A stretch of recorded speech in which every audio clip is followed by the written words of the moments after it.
Hello? Hi. I've been trying to speak for a bit, but I was still muted. Hello. This is a loud song. Just turn it down a little bit while I talk. Hey, Pat the Fox. Oh, hi, Star. Thank you. Thank you very much. We're gonna get started before too long. I'm at an angle. One moment. There it is. That's better. Hi, welcome on in everybody. Today we're gonna try to finish Donkey Kong 94 because I want to. Why am I not getting picture out of my... There it is. I plugged it into a different input than I had meant.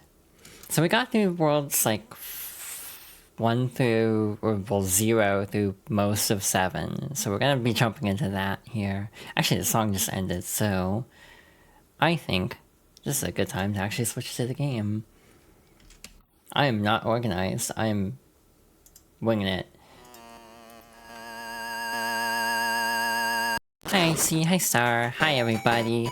Yeah, we're gonna try to finish up this game, and I have no clue how long it'll take, and as a result, what else we'll be doing today. But I would like to do some other stuff. There's a bit of an elephant in the room, shall we say, with one of my hyperfixations, so do not be surprised if we end up booting up Strive at some point today.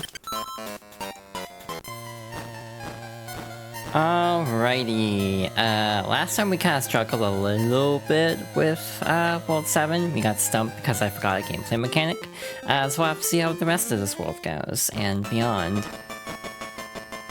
I am very nervous, given how long 7-7 took, I think, because I forgot a mechanic. Also, it's been a week, so how do I play this game again? Alright. Not like that. Okay. Good start. Very good start. But I hope everyone's doing well today. I have been having a pretty good day. And actually a pretty good week, to be honest. Truth be told, things have been going pretty okay for me lately. Which has been very nice.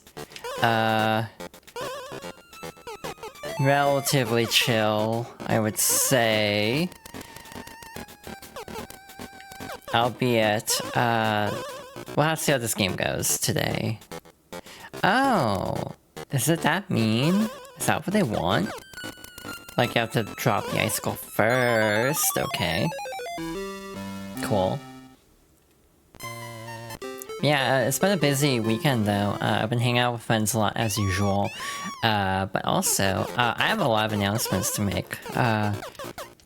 Small announcements, but for one thing, I actually don't have to worry about the internet as much because of, like, switching data plans, so I should have unlimited data, which means I don't have to worry as much about, like, you know, hitting a data cap and having to pay extra. So I actually might stream more as a result. I might try to throw in some extra stream days, and we'll see how that works. The other thing is... I'm excited because this weekend was the Arc World Tour for Arc System Works. So the games featured were Grand Blue, Relink, not Relink, Rising, and Under Night 2, and Strive, obviously. So a bunch of characters got announced for all these. I don't play Under Night, but they announced a character that's like, okay, this is me core, I might play Under Night now. And Venom was already announced to be shown off at AWT. The big surprise for me was that Venom released yesterday. Well, technically, today, but I stay up so late, it felt like yesterday. So yeah, I definitely stayed up late. Well, not really. Stayed up to my normal time. Tried out Venom a little bit. Had a good time. Alright. So yeah, Venom is probably not a character I'm gonna main, just because I'm really bad at set play characters. Like, I don't really play Jacko, I don't play Venom, or in older games, I mean, and I also don't play, like, Zato very well, or, who's the other set play character? Testament. As much as I like to lay them neutral, I have never been good at playing Testament, unfortunately. So yeah, we might at least take a look at Venom on stream, just to say we did. But I am not expecting to switch mains or anything, just because I do not know how to play as him effectively. But yeah, then they announced like they're actually adding in ranked matchmaking, finally. It only took them 4 years. Instead of just a weird-ass tower system. And then also that like Unica is May, and that,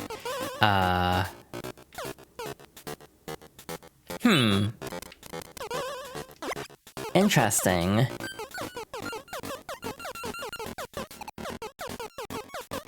I am confused, but I have an idea.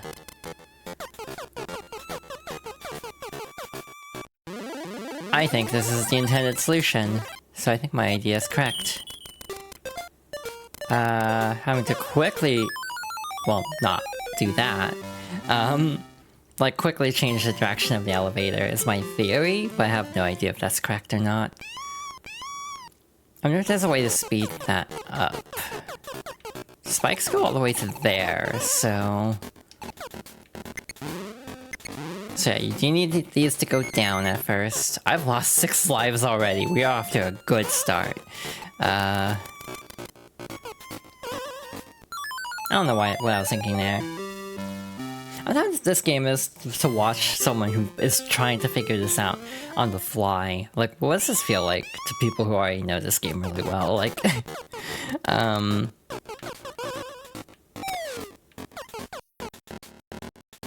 like, I guess it's just any puzzle game ever. It's just like, oh, it's like the joy of figuring it out. It's just part of the fun, but also like...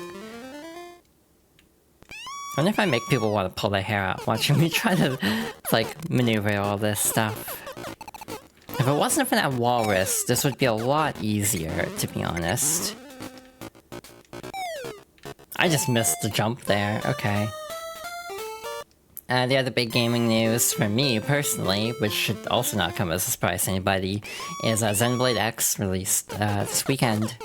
Well, Thursday, actually. I'm very excited to eventually play it. I do not know when. Wow, I forgot about the roll every time.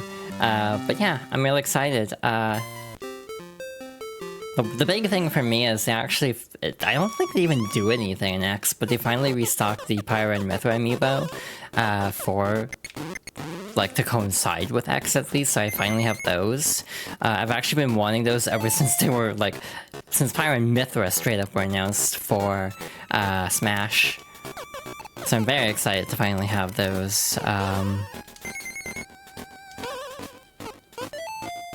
I don't even play Smash Bros. That much, but I still really like having figures of characters I appreciate. Figures of my Scrunklies.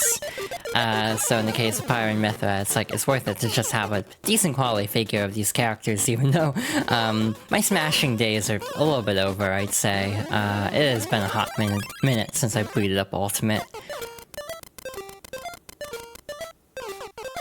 Alright, playing with fire here, but we'll see if this is correct. That does not seem to be correct. Interesting.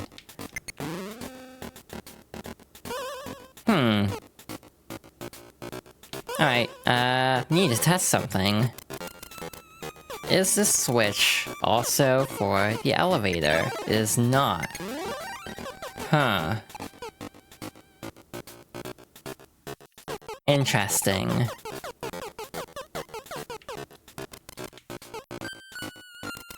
I am mildly stumped here. Well, might as well get the enemies out of the way for now. Can I do that? Yeah. I can do this. Oh, that's a problem. I actually can't pick it up now. Because of the spikes. Intuitively,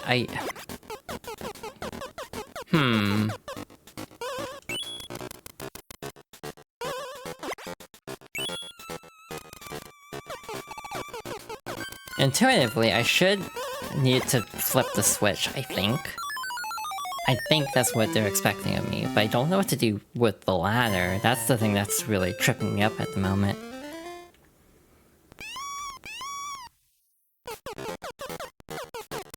But I'm enjoying this. I like puzzle platformers and being forced to like really like, you know, understand the mechanics of everything. A lot of it's just me playing bad too. Again, I think I have a tag that's like no spoilers, no backseating, but I will also clarify that that's a very like soft, no backseating for a game like this. It's more for like, you know, RPGs, or games where I'm actually like actively trying to figure things out on my own. But for a game like this, I don't mind backseating that much. Especially if I'm stuck on something for a really long time. Oh, hi Zon. Yeah, I agree. Trans rights are human rights. Hope you're doing well. Gun emoji. Oh. That took a direction that I should have expected, actually, given the conversation we were just having. But hi! Welcome on in. Hope you're having a good day. I am trying to use my brain, which is easier said than done for me, as it turns out.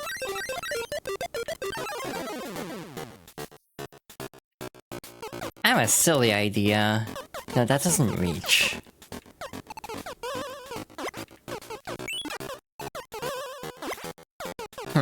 I'm like legit a little bit stumped here.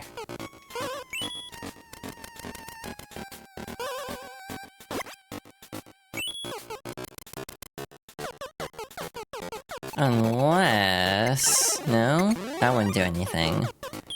Again, the only thing I can think is that you somehow have to be able to get the switch and get back in time. That's like a tight timing window. Yeah, I don't think you have enough time for that. Unless there's something I'm missing.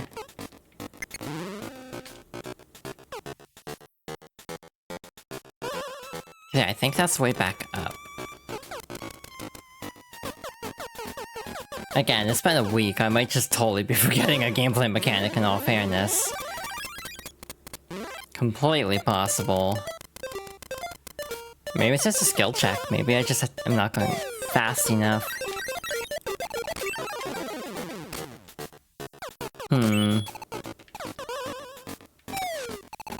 There's like no way to extend it this time, unlike the previous stage. I want to keep looking up levels is the only problem, because like it's a puzzle game. I feel bad if I'm just constantly looking things up on Google. There's something I'm not considering? Okay.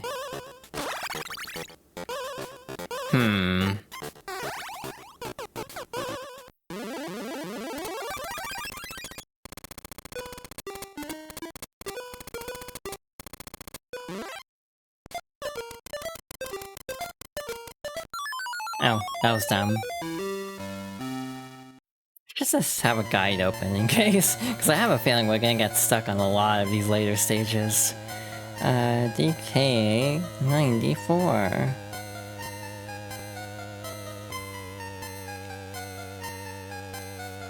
Yeah, for the sake of moving on, I'm just gonna look this up real quick.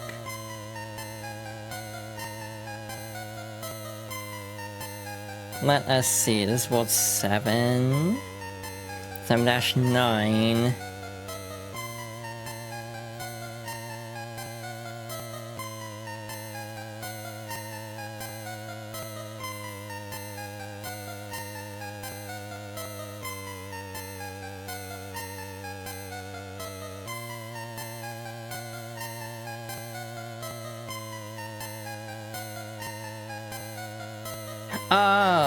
Oh, I see. Oh my god, that's clever. Okay, I get it.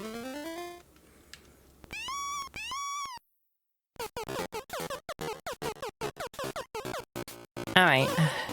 I forgot to Yeah, that is how this would work, huh? Yep, this is what we have to do. That is very clever, actually.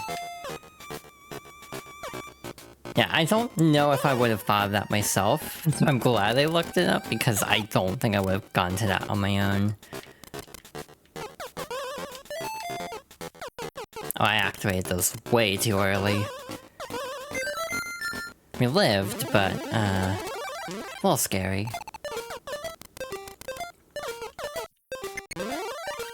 Now it should be smooth sailing.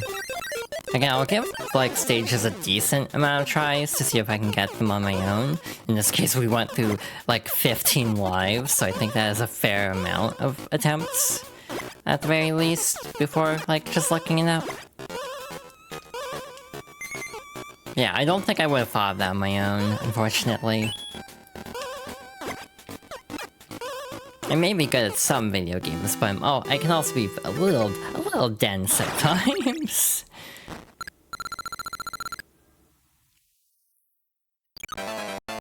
Well, we can kind of regain a couple lives. Hopefully we won't, burn through them all. Well, 1. I'll take it. Alright, 7-10. The other thing I was kind of considering doing at some point is like a video where I basically talk about Xenoblade. Big surprise. But basically going through what I want to see from the series going forward. However, I don't know how to approach it entirely. Like, mainly just like, how would I want a 2 Definitive Edition? Because I keep talking about, like, I wish 2 would get a Definitive Edition. I feel like that's something I've brought up on multiple occasions with friends. But it's true, I really want 2 to get a remaster of some sorts. Which feels weird remastering it like a Switch game, but I legitimately think there's merit to remastering it. Oh god, Wow, that was really easy by comparison. What happened there? Like, what the hell? That was like first try.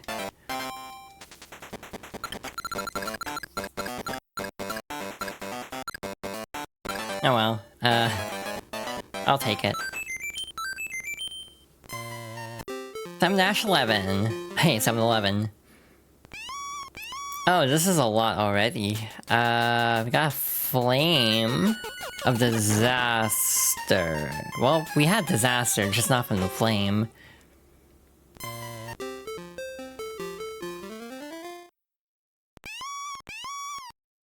No, this looks like a case of needing to manipulate the, like, fire enemy to, like, line up in places that we can actually, like...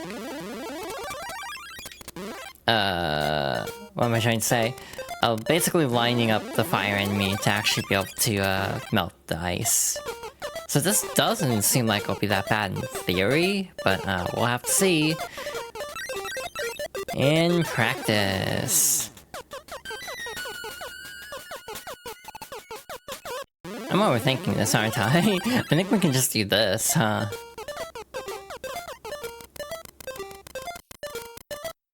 Alright, this should free the fire. Oh, we are stuck now.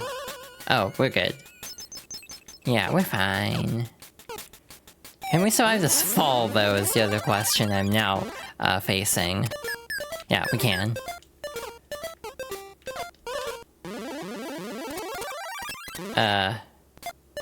Not what I meant to do, but... Actually, what the hell's the door?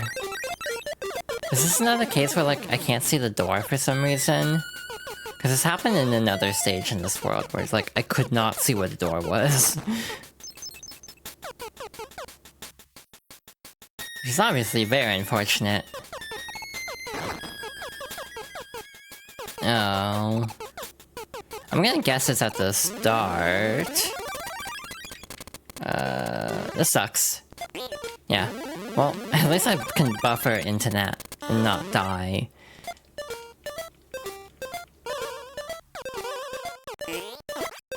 Like, my guess is it's gonna be at the start. But that's just me brainstorming.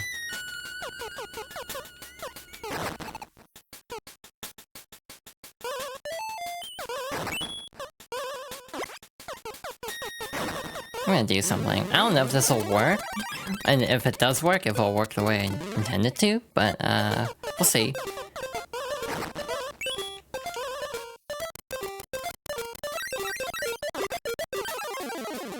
So it is on purpose invisible at least, so...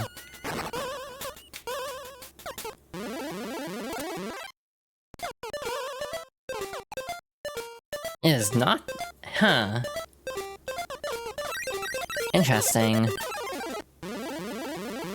Is there any indication of where it is that I'm just missing? That's the other thing I need to ask.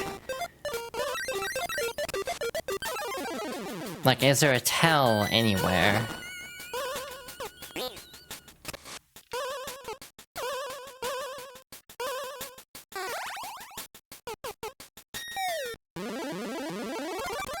Alright, this worked.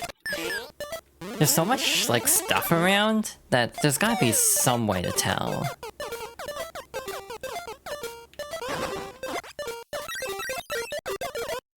Oh.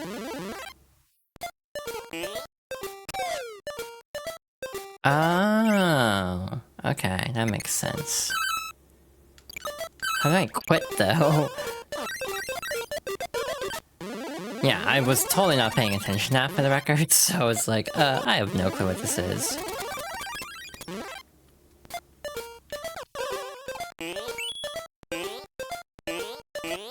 Actually, no, it'd be faster to just intentionally die, huh?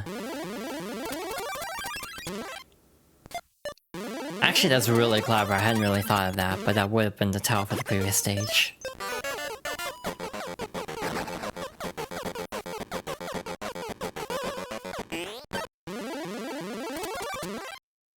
So I guess, yeah, we're just kinda killing time. I mean, I could rewind this NSO, but, you know. Why am I dropping so many frames lately? This is something I've been noticing a lot with OBS. I don't know, nothing changed as far as I can tell, but I have been dropping more frames. Like, I dropped 6 frames earlier, and it's like an encoding error. It's not like, you know, stream error, it's encoding, and I don't know what's happening, if there's an issue with, like, my computer or something, which would obviously be very concerning. But still, it is mildly concerning how many, like, encoding errors I've been having with a pretty decent PC. So that is making me nervous that something's wrong on, like, a software corruption side. Oh, well, that was unfortunate.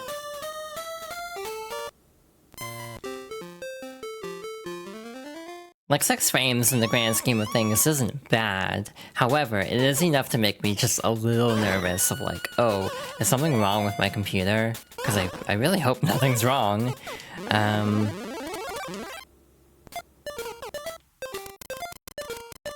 You know, I already forgot where the door was. I'm not gonna lie. Like, I was paying attention to everything, and I already kind of forgot. Because the tile set is so comparable.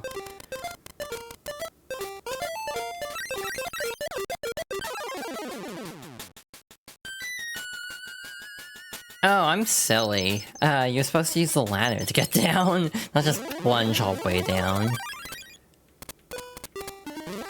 Yeah, that's a much safer descent.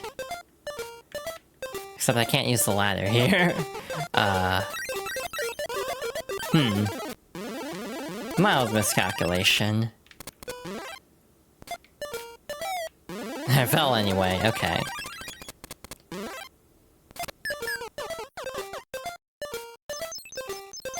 I mean, first of all, I need the key. I think it's like this row, maybe? I'm gonna put the spring over here. I think I'll need the ladder, so, just to make it a little bit smoother to get up quickly. I don't know where the hell to put this ladder.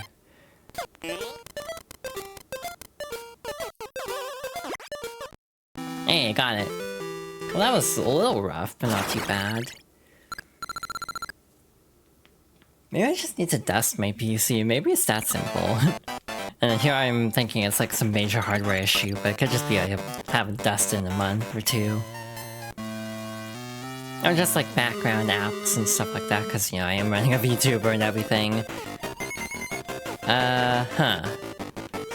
Interesting. I do feel like these bosses in general are actually, like, shockingly easy. Like, they aren't entirely easy, I'd say, but, you know, relative to, like, the actual puzzle stages, I find the pure platforming stuff a lot easier. For whatever reason. It almost feels like it juxtaposes the rest of the game in a weird way. Like, you know, having something like just kind of platforming and combat focused in a game that's about puzzle solving. And I definitely should have gotten hit by that one barrel and didn't, so I don't know what happened there.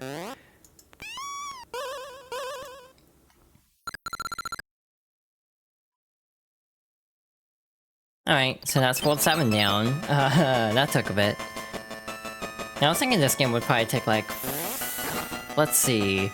like, hour and a half? So far the estimate is very generous, I'd say. Based on how long just 4 stages took. This might be a full 2-hour stream for all I know. At the rate we're going, at least. But hey, I'm having fun, so that's what matters. Again, I don't really like this, like, this flashing effect there. Okay. My god, I'm parsing what I'm looking at right now. That's a lot of levels in World 8. It's like, that's a lot to take in. Interesting.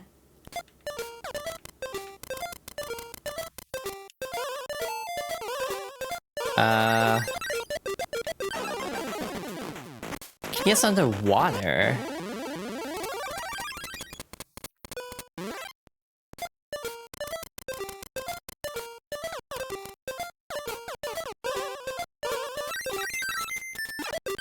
Ow. Okay.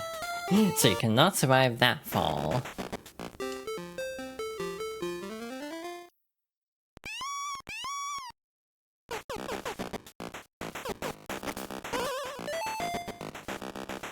I don't think you can actually...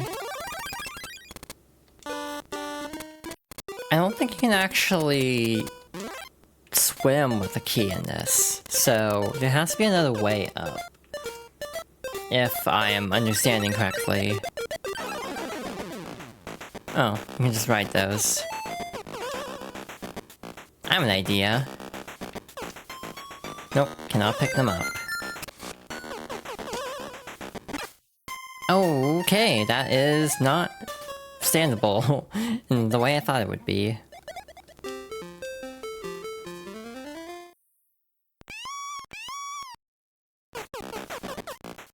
Yeah, no, that is swimming. I don't think I can actually, yeah, use the ladder there, huh.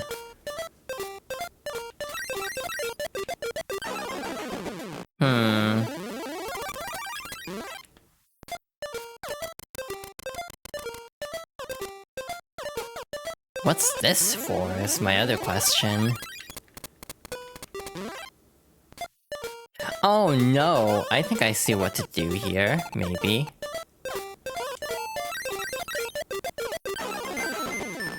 Like, am I seeing this correctly?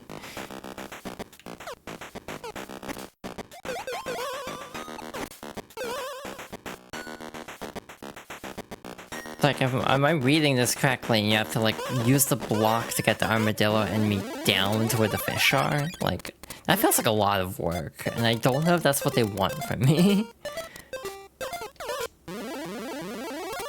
Like, just kind of maneuvering them down to a different level, kind of. Again, no idea if that's what they want, though. Also, this gives you, like, no room to work with here. Yeah, I don't think you can pick these up very easily. Actually, no, this is doable, I think.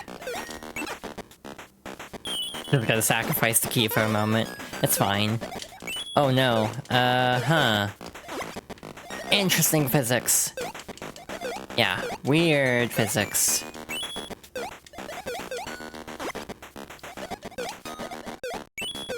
Alright,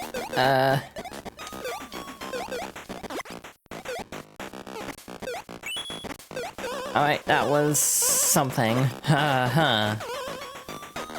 Now what? Have an idea. Nope, that does not work.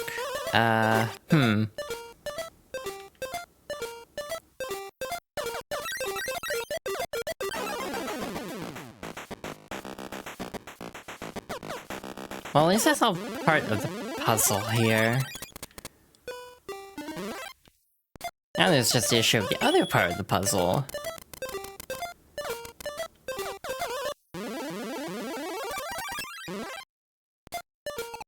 Shit. I have no clue if that was intended or not, but I will take it. No idea if that was what you're supposed to do. I don't think the block is even helpful for much. At least as far as I can tell, I don't know what that block is for. But hey, we got it.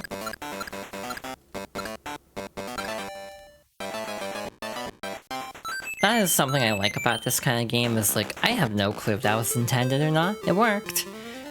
So no complaints here. Oh, that's a lot of enemies.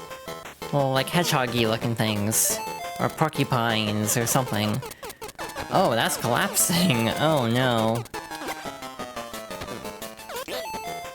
Oh god, huh.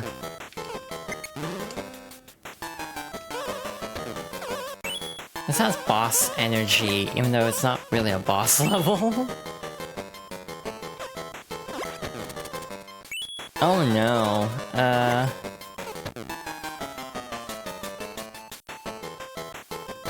like, is this what they want me to do? I guess. That works. Oh no. I'm in a weird-ass cycle with these things. Huh.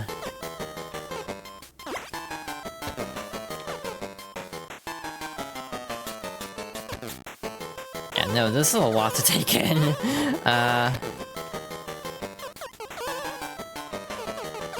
Oh no.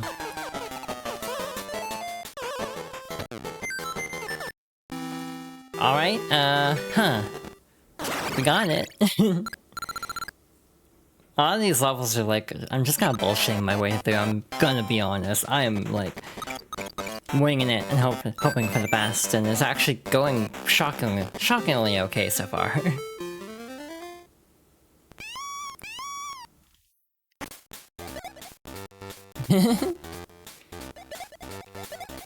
Oh.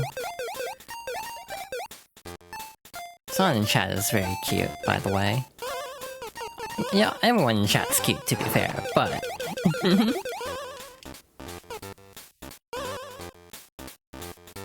I will express my bias. Hi Nicole, welcome on in. Yeah, we're playing, more DK94 and hoping for the best.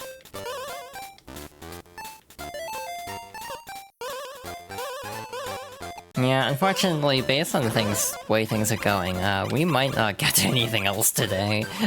This stream might just be this. I'm not, like, overly, you know, bothered by that, in all fairness. However, as someone who is, like, optimistic, it's like, hey, maybe we'll get to Venom today. Yeah, I don't think we're getting to Venom.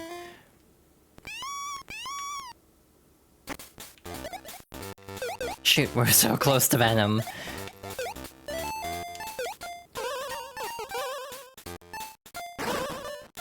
Huh. Alright. Right, that charges. Okay.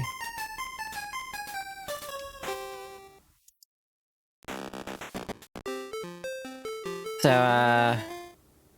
I guess the other thing is I'm really interested in how Unica's gonna play, partly because before Unica is even in the game, the anime will be out, and I seriously wonder if that was planned or not.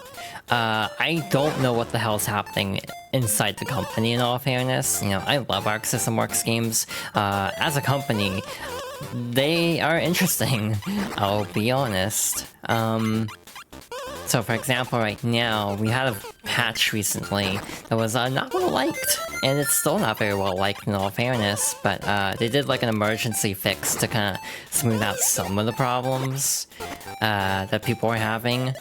Not everything was fixed, but some of the big, glaring problems were addressed. But the other interesting thing about this situation is they haven't really done any balance adjustments since the emergency patch. Oh, that's why Windows had a huge skip earlier, because it was trying to install a Windows update. I'm actively going to pause this update because it's garbage. Fun story, this update actually broke a bunch of shit. Like, it made it so my webcam barely worked, which is kind of a problem when you're a VTuber. And I don't know if they ever fixed it, but I don't really want to find out if they fixed it or not, so I've been pausing updates constantly. But yeah, that explains why I had a weird dip earlier.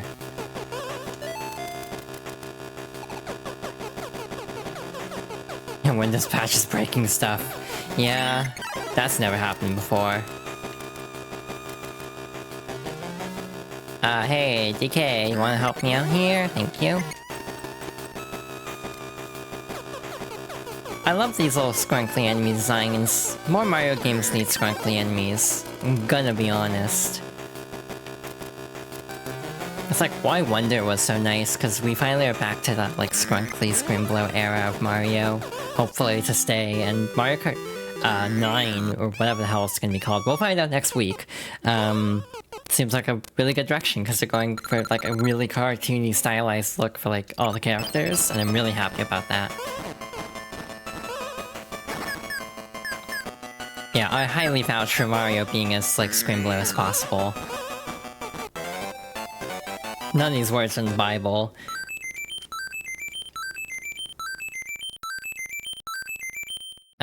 Yeah, that was fun.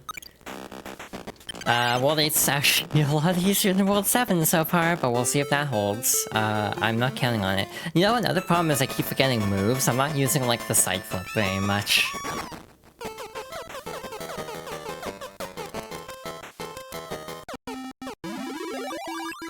Uh-huh. Interesting. What the hell just happened? Huh. Alright. The other thing I'm debating on is, like, because I have this series that I have dubbed Fox Girls Favorites. I'm still not, like, 100% sold on the name. I might try to come up with something different, but I almost feel like it's been so long I need to commit to the name.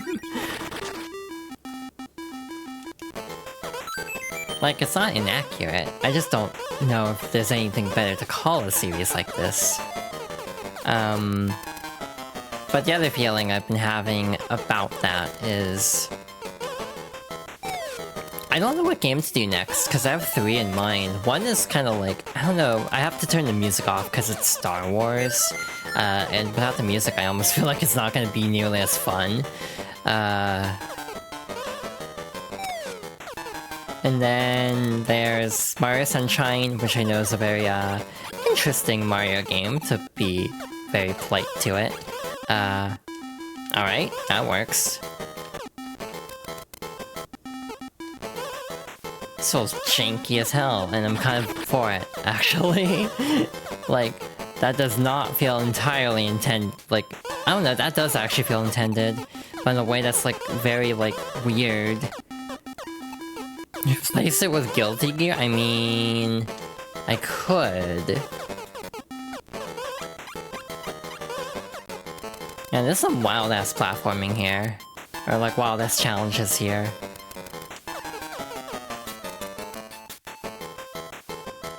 I have an idea. I don't know if this will work, but I wonder if putting the ladder closer to the hammer might make it easier. We'll see. I don't know if this is intended or not, but we'll try this out. Just keep popping up the hammer. And then break these.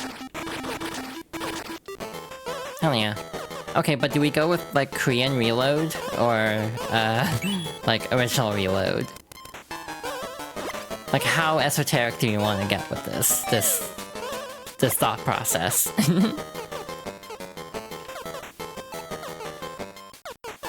I've actually tried listening to the Korean soundtrack, and as much as I think it was overhyped for me because I listened to it and I'm like, it's okay.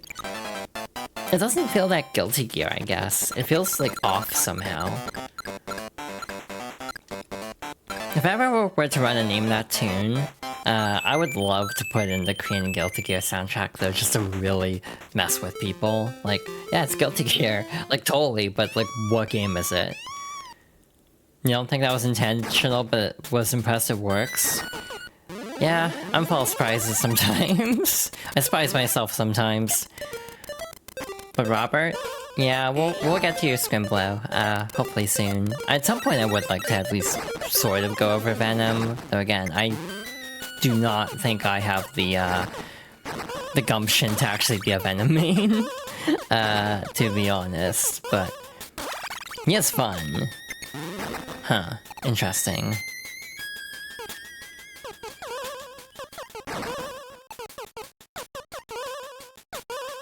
Oh, hi Lego, thank you for the hydration check as I got killed by a scorpion. Not in the Mortal Kombat way.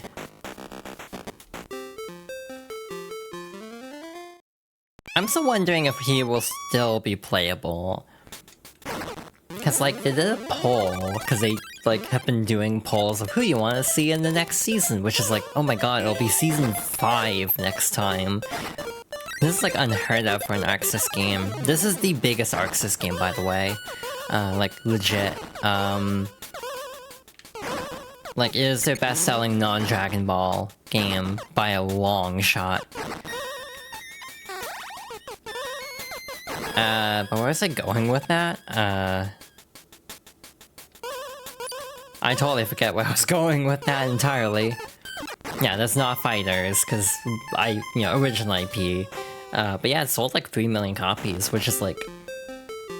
that's like Mortal Kombat 1 numbers, which is more of a testament to Mortal Kombat 1 being a massive waste of potential versus anything about Guilty Gear, I'd almost say. And no, I think it's done better than 3 million, but still. Mortal Kombat 1, like, massively underperformed from what WB wanted. Then again, with Zaslav, like, God only knows what counts as underperforming to Warner Bros. These days. But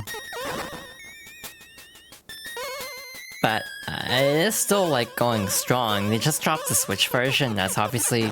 Why they do that again? That's obviously boosting sales quite a bit.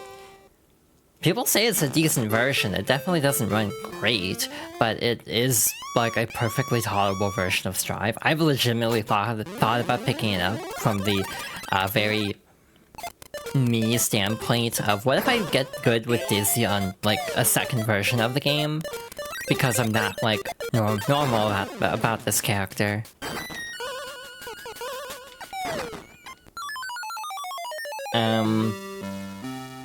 And yeah, they're committed to adding everything into the Switch version, but there's no crossplay yet.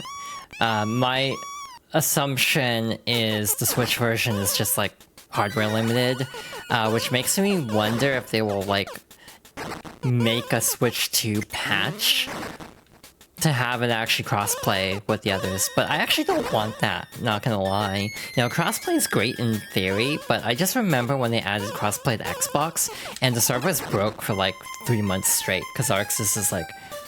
Arc Sys has reached like suffering from success levels with Strive, which is both a good thing and a bad thing as a Guilty Gear fan. Like, I love that the series is really popular, but it's also causing a lot of problems where I don't think they're like equipped on their own to handle a game of the magnitude that Strive has, like, reached, if that makes sense. So yeah, that's kind of my weird Guilty Gear take. And yeah, to be fair, the rollback update for Fighters was a thing. I think I read somewhere that was more Namco than Arc Sys, but that might have just been speculation.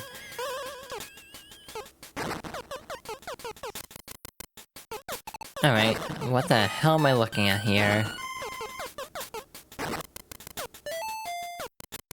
Yeah, like, Fighters at least has, you know, Bandai Namco money being tossed at it, so it fares a little bit better in some regards, in some respects. But like their actual like original IPs tend to have a lot of issues when they try to do things like add rollback in.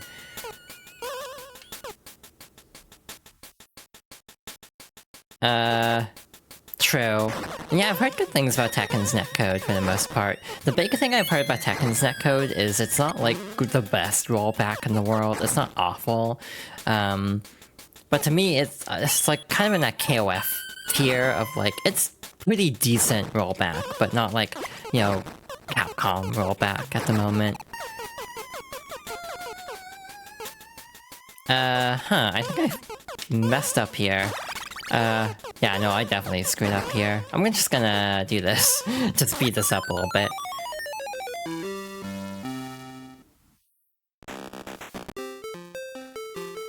I really want to play Tekken 8 though. It looks really fun. I do like Tekken on a conceptual level, I just never really played that much of it. I really played a lot of Tag 2 of all things, because god, the Wii U's launch was a bleak landscape for gaming, to be blunt. So I just would buy like any third-party game I could find that looked remotely interesting, and Tag 2 was one. I had a good time with it. That's why I'm like a June main, unfortunately. And then I found out, oh shoot, she's dead. Asterisk in most of the games. So, yeah, in Tekken 7 I was like, I don't know who to play. So for example, with Tekken Revolution of all things on PS3, I think I mostly played Lily. And then with Tekken 7, I think I mostly played Kunimitsu. And a little bit of Lily. I didn't play much of 7 because it was like on PS4 years after release, so like, you know, online is kind of dead. Season 2 changes? Yeah, I heard, weirdly enough, right after the Arxis stuff yesterday, so I was not entirely tuned in. They did do a big Tekken talk, and I didn't see a ton about it in all fairness. But I did see, like, in general, they are changing things up in pretty significant ways, I'd say. But I don't know specifics. I also haven't played Season 1, so I wouldn't be the best to judge, you know, major overhauls. This is, like, a weird-ass setup for that. But we lived, so I'll take it. I should have gotten the umbrellas up past the other rock. That would have been easy to grab in time. But I didn't think of it. Alright, DK Jr.'s back. Major mainstay mechanics, so it's... Yeah, like, I don't know how much of this I'd be able to understand, unfortunately. Just because, again, I'm not, like, the most knowledgeable about Tekken.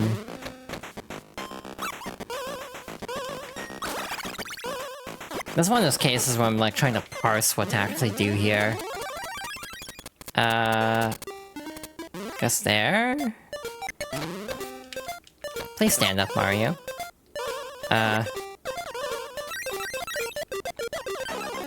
Oh, no. I have made life choices. Huh. Interesting. This is wild.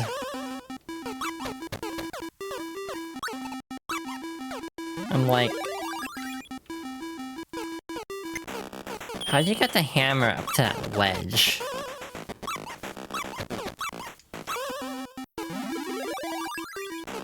Unless I'm just overthinking. Yeah, I'm overthinking, okay. No, that's okay enough. I don't know if that was intended, but we'll take it. We roll with those.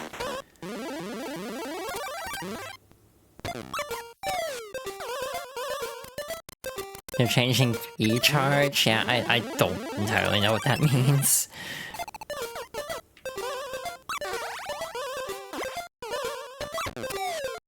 I know the main mechanic of Tekken is like, essentially their drive rush. I forgot what it's called though.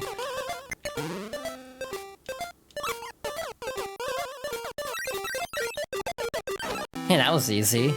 Once I stopped, like, falling. Like, seriously. Alright. Well, that sucked. He dash 8? Oh, I need to check this too. Oh shoot, we're on a boss. Or like a mini boss. Totally spaced out. Oh no, I see what to do here. That is not what we have to do here, okay. Oh, I'm overthinking this, aren't I? Yeah, this is gonna be something, I think. I feel like the game is louder than it was last time, at least on the OBS feed now. If it's too loud, please let me know, because I can't hear it entirely with, like, audio balancing, so I don't entirely know if the game is too loud. Oh, well, that was actually really easy. But part 2, we need to get the ladder. Actually, no, that was like super straightforward. Okay. Neat. And like Tekken is getting an update soon. The other one is Street Fighter, obviously. They're gonna hit Season 3 before too long. Guaranteed counter hit, which is good for combos. Ooh. Interesting. I wonder why they changed that up so drastically. I know like Tekken 7 had a lot of overhauls. Like the arcade version of Tekken 7 was bleak from what I gather. I mean, same with Street Fighter 5, like even the console version had nothing at launch. They didn't even have arcade mode for SF5.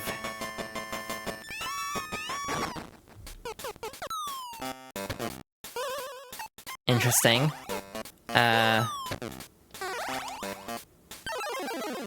Yeah, this might actually work in our favor.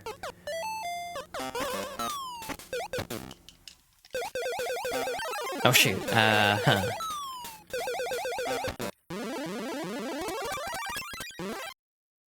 One doesn't seem too bad. Oh, you can't climb ladders while small.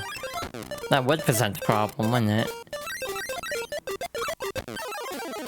Alright, so far so good.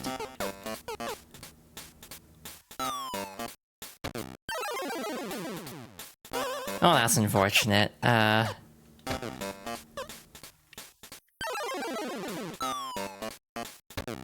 Oh, this kinda sucks, actually.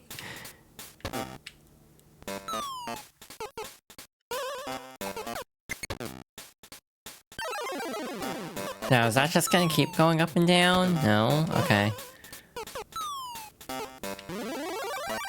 Oh, I ducked, on purpose, just because I'm like, I don't trust this game to not kill me here.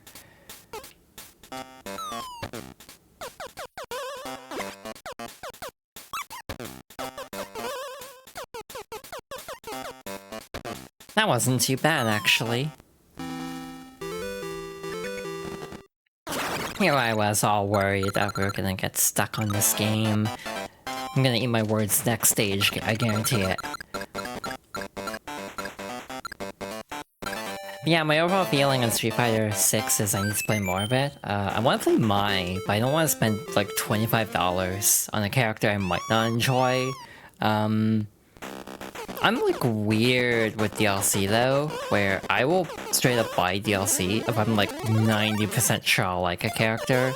And not even just all the characters, but just a character. Like all it takes is one character for me to be like, yeah, no, I can probably get the season pass, I'll probably enjoy it enough.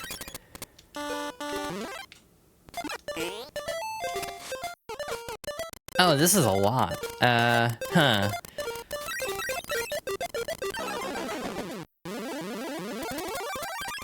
I see the vision. I can just totally screw it up right away. Falling with style.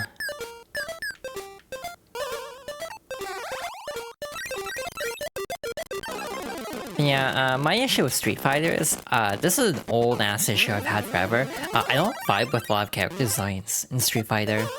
Like, I'm really into anime fighters, I guess, to the point where it's like the more realistic, grounded designs of Street Fighter just never clicked with me. But even Tekken feels more anime in ways that, I appreciate. Oh no. That was a full clear by accident. I don't think I should have survived that. I shouldn't have been able to get away with that move, but we did. We lived.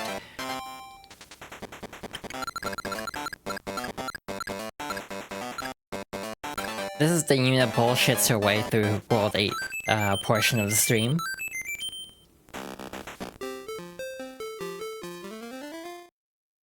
(8-11). Alright, we have oil.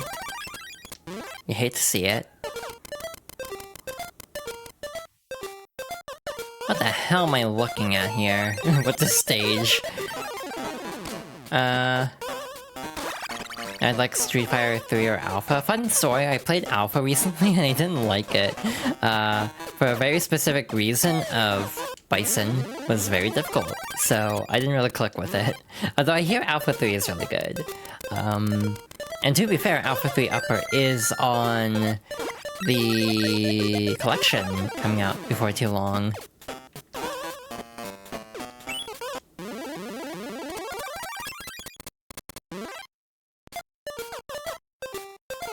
Shit, Mario.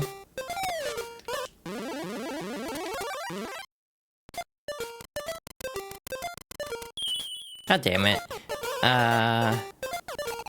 I feel like that's almost what they want me to... No, wait, I'm silly. I should have grabbed the other ladder, because that would have extended the timer. Hey, look, that mechanic I forgot about in World 7. It's back.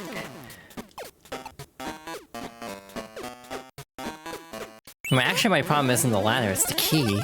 So that does actually change things a little bit here. Why did I put it farther away this time? Alright, so now what? Huh. Like, I can probably get the key up there, but how do I get up there?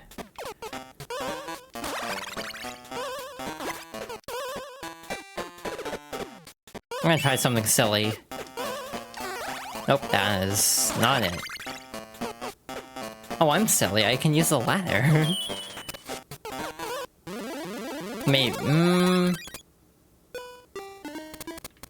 I don't know. That timer is really tight. I don't know if I can actually use the ladder for that.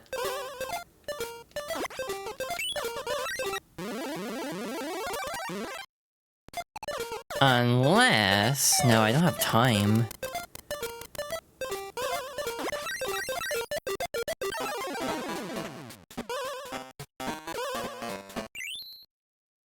That thinking Mario is me right now. I'm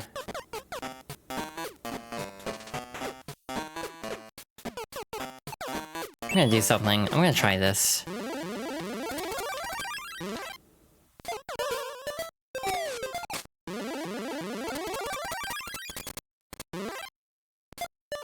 I don't know if this will work. Hey! Hell yeah.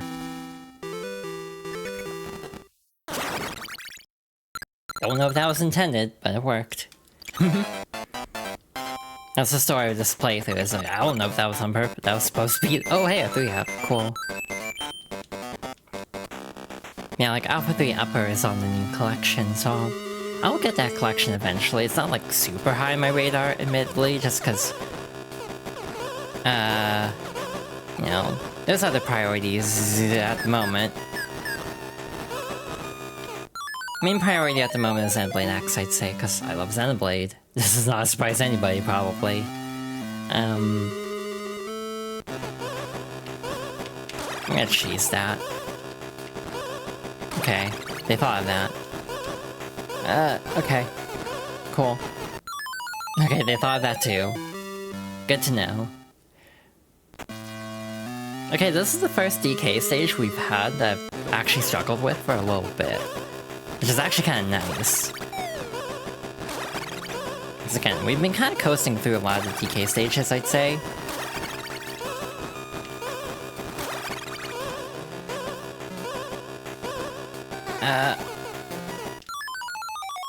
Okay, timing was bad. But right idea. I don't know if I have time before the ad break. Not if I just run off the cliff. So actually, I think I'll just pause here. And, you know, take care of some things, and then we will resume after the ads. The ad is ending right about now, but I'm gonna just say right now, I don't think I've ever heard this song in full. I don't play ABBA in any Guilty Gear. Not quite my, you know, archetype for a character. Hey, song's ending. Very good timing on that. But yeah, we'll hop back over to the game real quick. But yeah, as always, hey, thanks everybody for stopping by. Thanks for hanging out. Always means a lot when people are, able to swing by when they can, of course.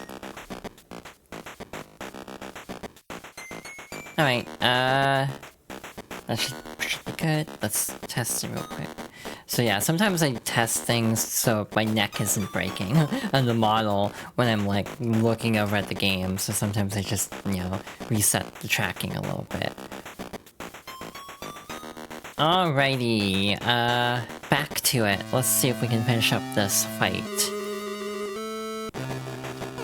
In general though, I do feel like last stream did end with a massive hurdle, partly I think because I was rushing, because I was like kind of hurrying to get through the end of that particular section, and this time since we're on a fresh stream, I think I'm just, you know, taking it more slowly and more methodically, not like rushing in with reckless abandon as much, and I think that's making a huge difference here. Okay, there's an opening. Alright. There we go. Not bad. First try, after coming back. Yeah, nothing too mind-bending.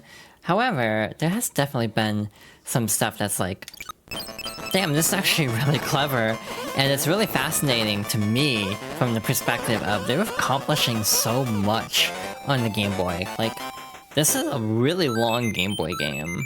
Like, this isn't even Game Boy Color. This is like original Game Boy, and it's like surprisingly mechanically deep. Like, being able to just side flip through levels, being able to just cheese things the way I have been doing, probably, it's very much a testament to how thoroughly well put together this game is, and I actually really like that. It's one of those things where, again, I talked about this a little bit last time, I think. It can be very easy to be like, oh, well, maybe this is just overhyped, you know, because everyone's just, you know, singing this game's praises for, like, God, 30 years now, I guess. But sometimes you actually will play a game, and it's like, yeah, no, this game is, like, legit fantastic. Like, it is not overhyped in the slightest. It definitely deserves all the hype it gets, kind of. Yeah, this is definitely one of those cases, I'd say, where I'm actually, you know, for what it is, which again, is still a Game Boy game at its core, it's really thoroughly enjoyable, I'd say.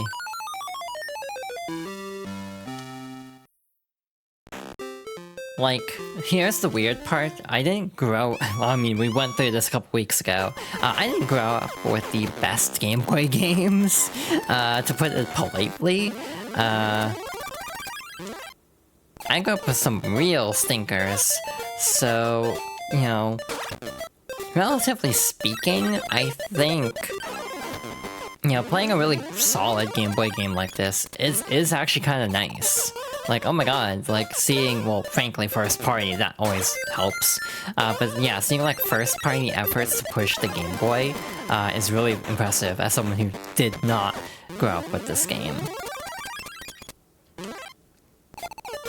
Like, where was I going with this?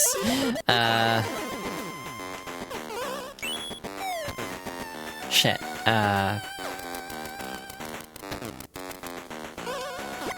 Hell yeah.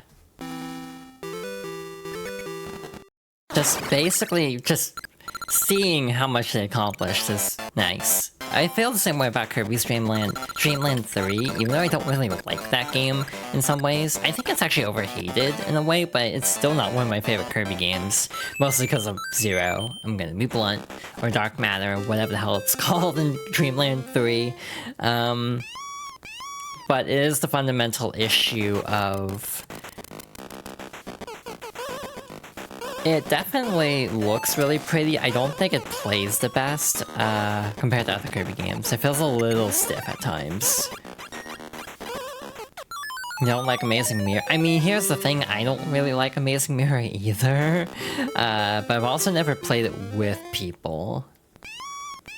It's on NSO, which, you know, your mileage may vary. However, I have almost been tempted, because, you know, if we do this whole, like, Fox Girls Favorite series long enough, we would potentially get to, Amazing Mirror. I don't know if I'd count that as one of my favorites. It's a Kirby game that means a lot to me, but I also don't have the best memories of playing it, because, yeah, it's definitely designed for multiple people. Yeah, I was like, why the hell is the enemy on this stage? It's like really high up. This is definitely one of those stages that's like, you know, a lot to take in. It's like, with this many switches, it's like, this is a lot to deal with. And like, in a positive way.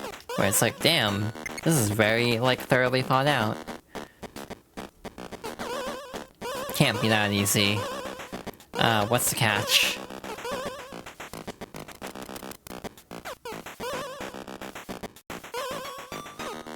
Huh. Actually, no, this is open now. Oh. Well, hello there. Why do I have a bad feeling about these switches over here? That this is gonna drop the enemy down. Yeah. I think we need that to get up, though.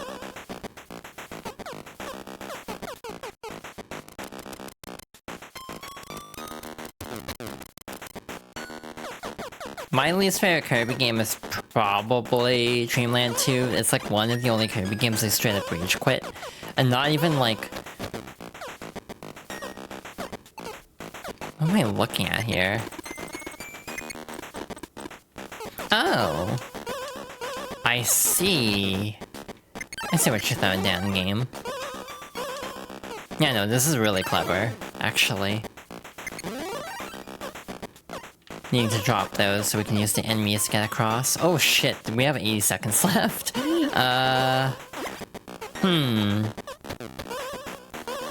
the only other Kirby game I ever, like, rage quit on would have been True Arena for...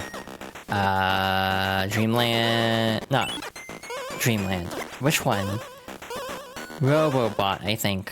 There's the True Arena that has an IK, and I just think that's really frustrating at the end of a True Arena, to be honest. Like, I know it's there now, so it's not a big deal. I think Sectonia might have one in, Triple Deluxe, too.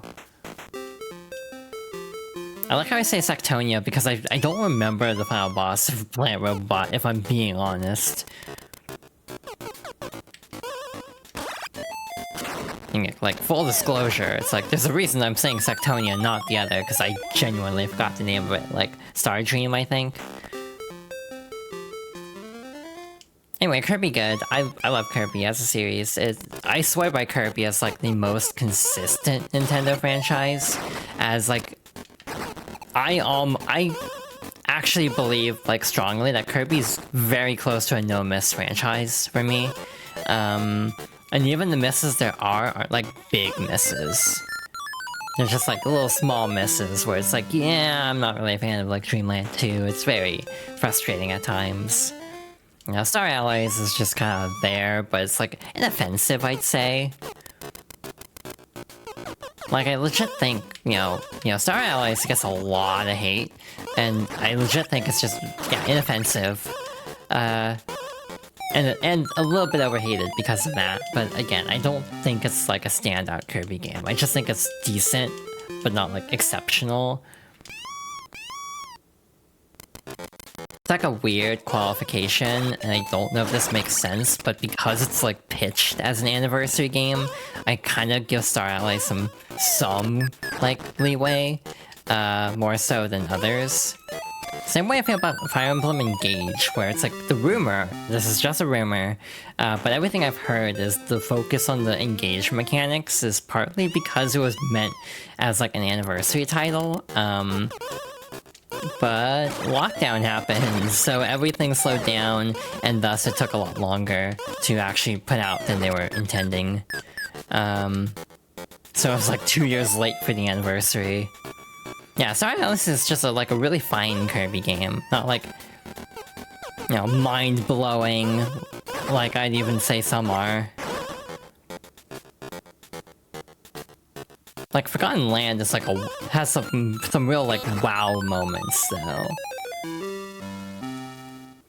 At least in my opinion, I love Forgotten Land. That's like one of my favorite Kirby games, like number 2 for me after Robo-Ky, I would say. Wow, I'm really flopping these conveyor belts. The other thing I find fascinating about, like, the idea of that is, like, a no-miss franchise is, I also feel like some are too difficult to qualify. Like, how do you qualify Mario when you have 50 million spin-offs?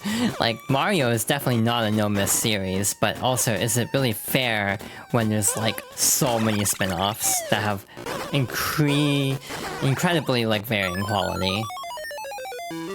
Like, Zelda's another, like, interesting one, because you have 2D and 3D. I like every Zelda game I've played to some level.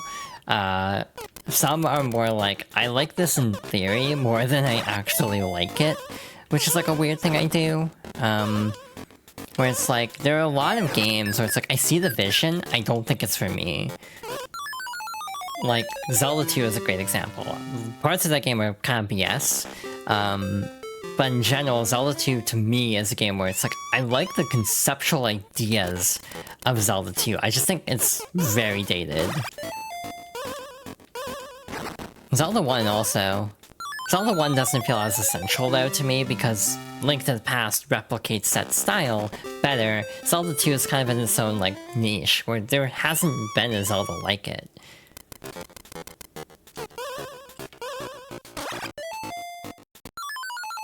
Yeah, I like every Zelda game I've played, to varying levels. Again, probably Zelda 1 and 2 are my least favorite.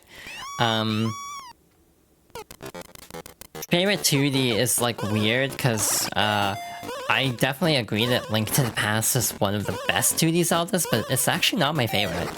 I prefer Link's Awakening, to be honest. Oh shit. Okay. I like Link Between Worlds a lot. I even like Echoes of Wisdom quite a bit. I was reading an interesting point about Echoes of Wisdom, actually, and this is something I've thought about a lot too. Starting with Tears of the Kingdom onwards, the removal of direct screenshot uploading has really hurt gaming. Like, I've seen this used as an example of that, where, back in the day, the Breath of the Wild era, people can just hit a button and just post a fun screenshot of some wacky thing they did in, like, all these different games. But now that there's not, like, direct uploading to, like, Twitter, people are less incentivized to, like, share the games they're playing. And because of that, you have less word of mouth. You have less, like, publicity from that in a way that makes it so, like, it doesn't feel like anyone's playing a game. Like, there's this weird effect where, like, the social media response to, like, every game now feels so muted because people aren't uploading videos and screenshots of anything to the degree that they were before. And that's like one of the biggest like issues of like losing like for gaming at least, one of the big problems of like Twitter turning out the way it did. It's just kind of losing word of mouth in that way. I don't like this. There we go. Oh, okay, we have to keep jumping or else we will die. Interesting.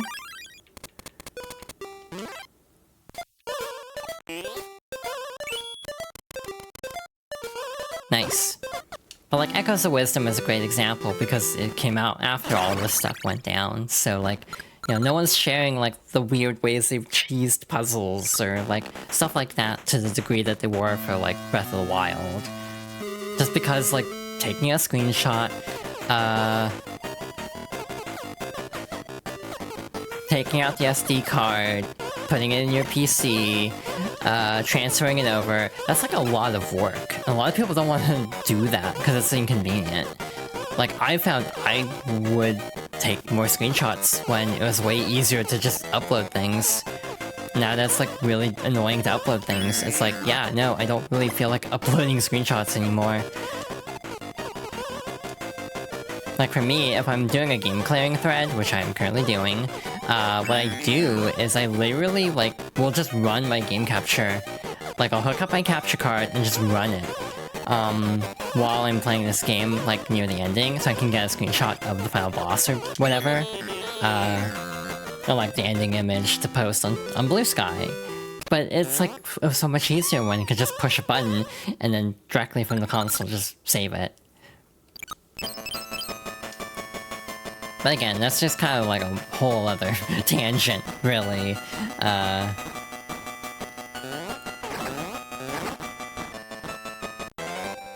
Alright, moving on to... Wait, is this the World 8, or did we finish it? Oh, we are done. So, one world left. Hell yeah. But something tells me we're gonna be on this one for a little bit. Oh wait, that's actually not that many levels. I was expecting like a big-ass, like, final world like the last one. This is only 8 levels. This won't be that bad, she says, knowing she will regret her future very soon. I regret saying that very soon. Oh shoot, you know, this threw me off. Why do we already have a boss level? What the hell is this walking around? Ow.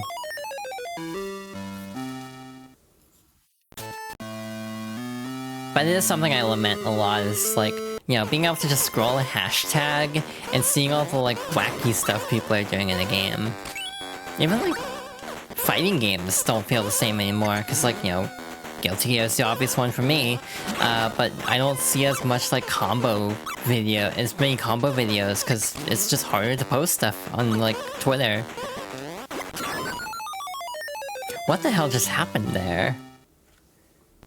My theory... I don't even know what my theory on that is. Like, why he died there. See, my question now is everything going to be a DK boss, essentially? Since this is the final world, that would kind of make sense for the end game. Okay. We're alive. We may not be alive for much longer. That would be a fun, like, subversion of the rest of the game, but... There we go. This is stressful, actually. I was not expecting this game to be as complicated as it was.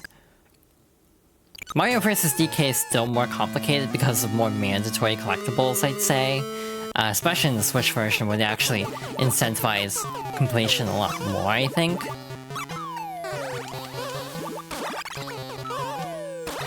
What am I looking at here?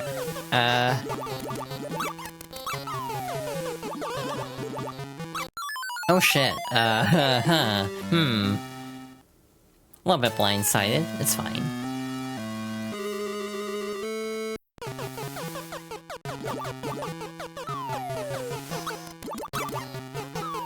Hey, DK Jr., you wanna do me a favor over here? Oh, 75 meters again, oh. True, actually. Kinda going through the tropes of the previous stages. Oh shit, okay. I'm gonna wait. I'm not gonna chance this.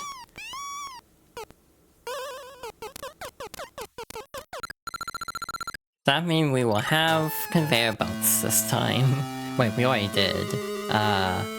What was, oh, never mind, we have conveyor belts.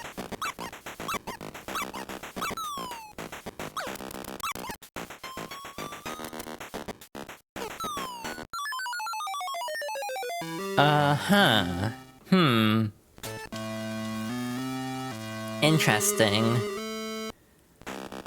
I assume this is all DK level, so they're gonna be flipping the switches periodically.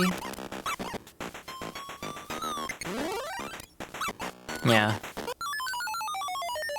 Oh, this feels like it's gonna be a lot.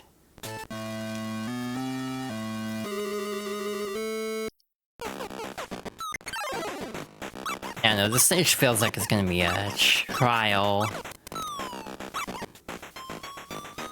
Like, there's just not much room here, is my main issue.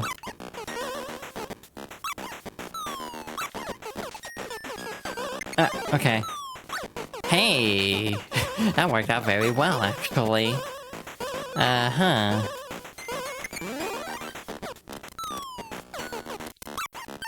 shit. Well, there's one up there. I don't think it's actually worth getting.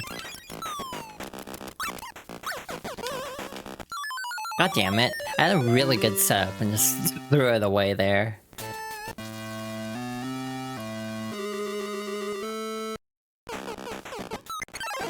Let's see if we got that good of luck again.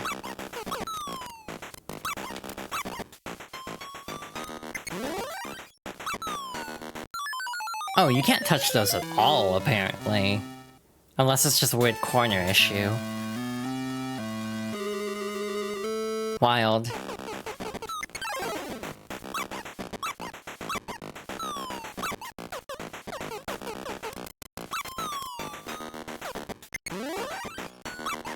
I think it's better to let them go past. Hell yeah. Smooth cycle.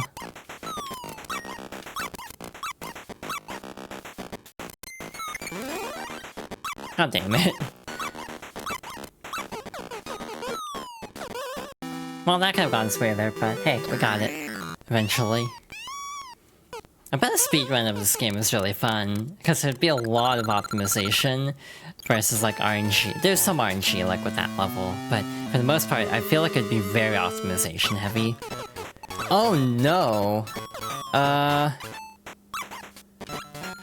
This is DK Jr.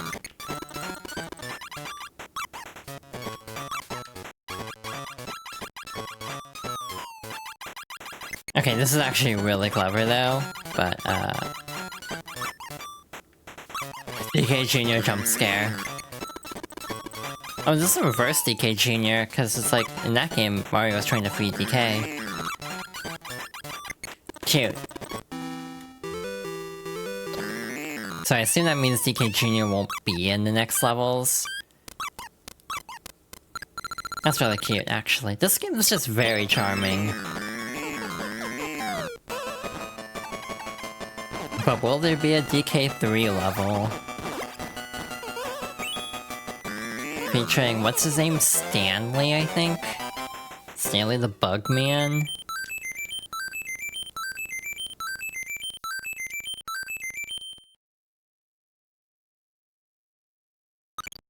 Rico's angrily. Me when I drop a combo in Guilty Gear Strive. Oh no. This really is just a boss rush, isn't it?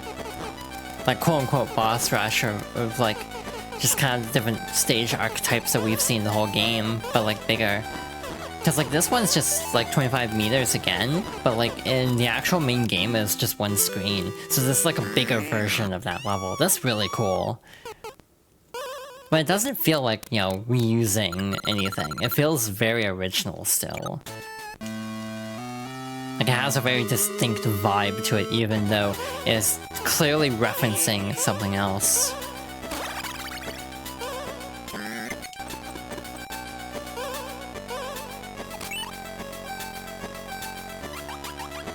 What are you, 6 meters?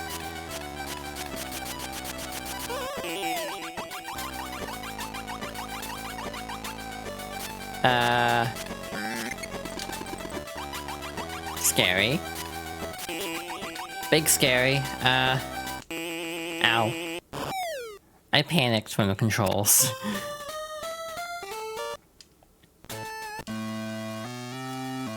Fun thing, 9-7 is the only level I actually saw by accident.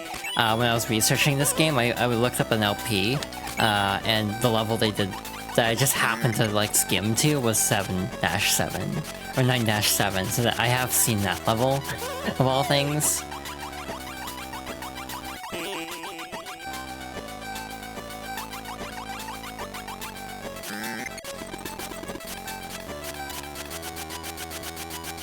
Alright. Oh my god, this is funny. I need to time this launch. Oh shit, I went too far. I feel like they should have put a wall there just to make sure you didn't overshoot. Now this is more like just pure platforming challenge than puzzle, so it has very different energy from the rest of the game. Oh no. Shoot? Okay. Uh-huh. Gotcha. Neat. Well, that was stressful.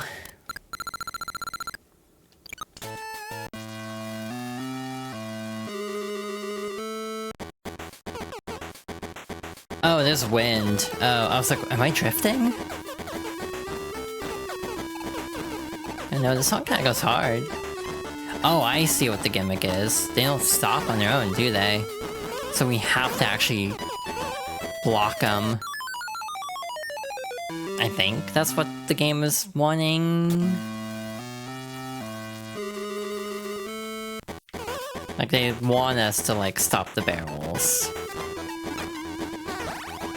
I also don't know if this will be the standard, like, 3 hits. That feels like it would almost be a little bit anticlimactic after everything. God damn it.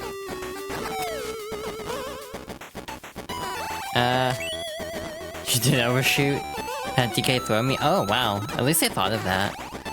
Like, they have a, you know, something in place in case you do overshoot. That's a lot of poison mush.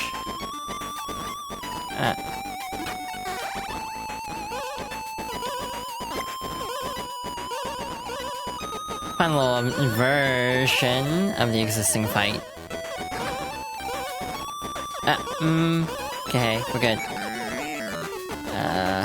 One more hit, maybe? Unless this is like final boss material, so they're gonna give him more hits. Oh shoot,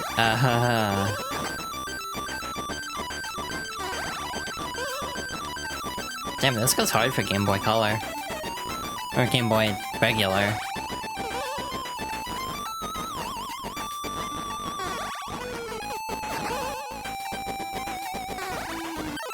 Okay. Awkward.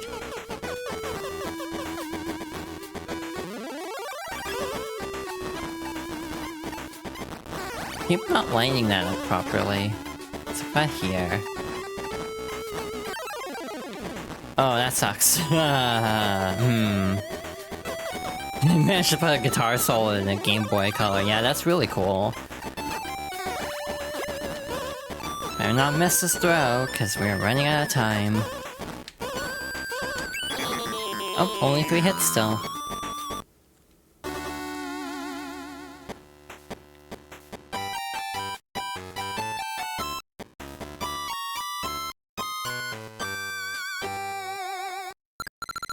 Yay! I assume that's GG?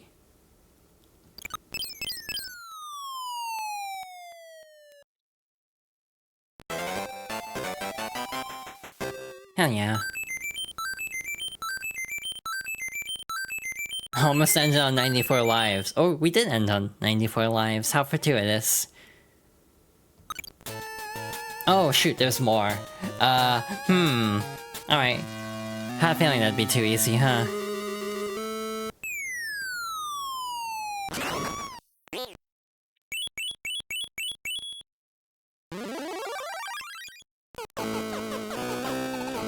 Oh, okay.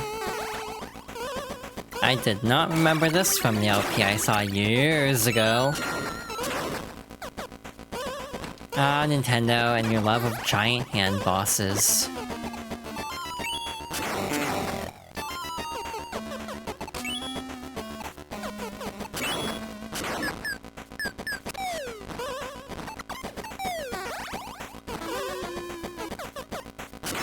Wait, there's no time limit on this fight.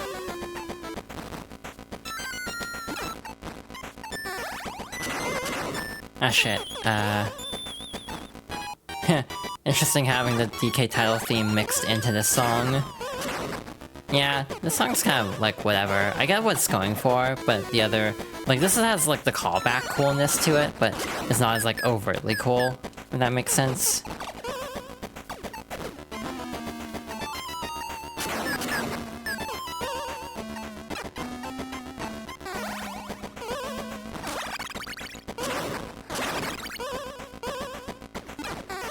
Just stay up on the upper platforms, huh?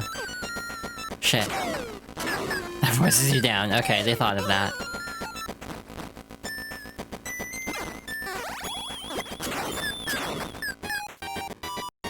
Okay, I'm not really liking this boss fight, I'm gonna be honest. Like, it's just a little, like, clunky, I feel. It's not bad, but it's just like, it doesn't feel as refined. I think it's partly just because it's mechanically throwing in a lot of different stuff from the previous, like, from what we've seen in the game. Oh no.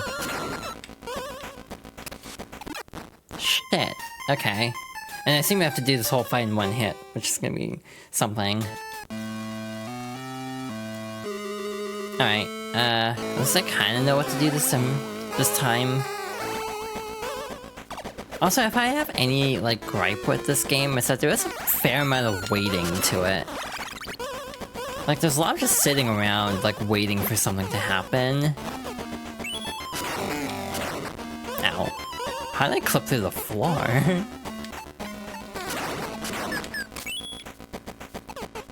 I don't know how I survived that.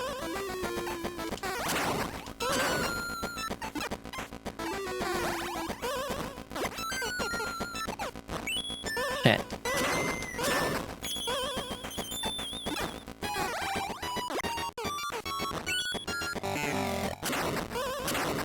Alright, phase 2.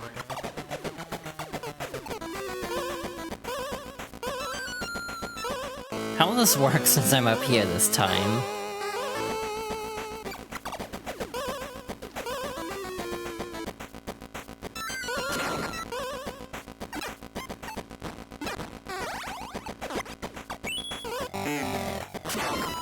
Okay.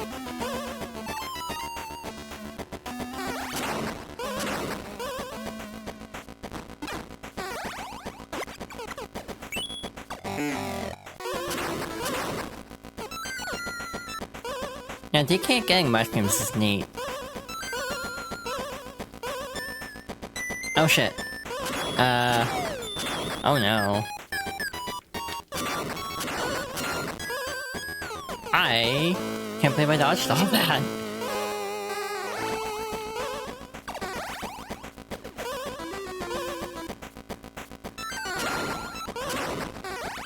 Yeah, once again, trying to establish the high ground.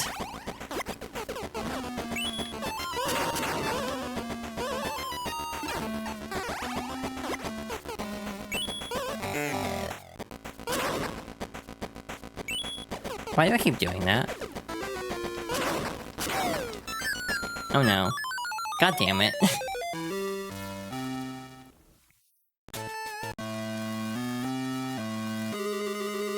Was that last hit? I have a feeling that was last hit, to be honest.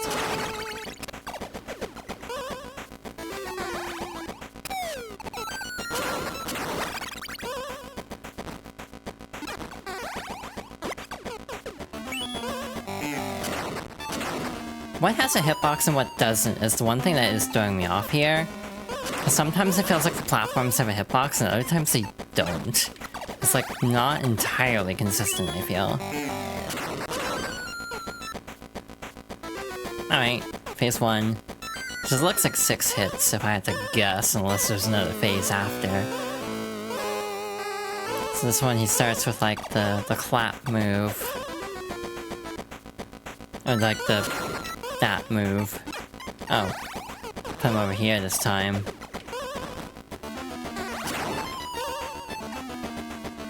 He looks so smug. Shit. I could not recover fast enough. This is fine. Not my favorite. Oh.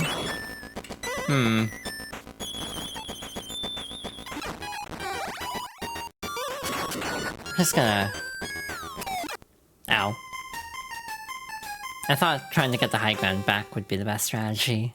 I think it is the best strategy, I just botched it. Also, having to sit through the cutscenes every time is a little bit of a drag. Not like the full cutscene with Pauline, at least, but... It is just one of those things that's like a minor inconvenience, I'd say. And it kinda adds up if you have to replay this fight a bunch of times.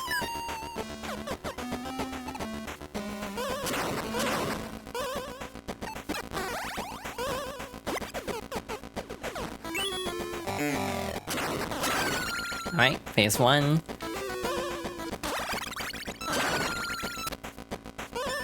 Oh, you can chain the hand flips too. The handstand jumps, that's nice. I realize how much I stim in games. Like, if you see me just ducking a bunch, that's just kind of me stimming while I'm waiting for a phase.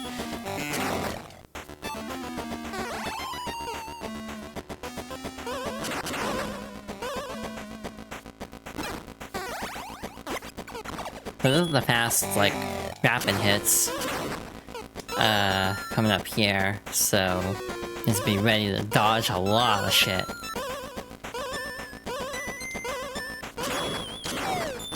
Oh god,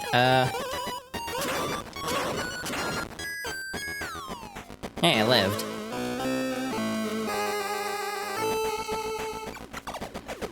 To me, that does seem like the tough part.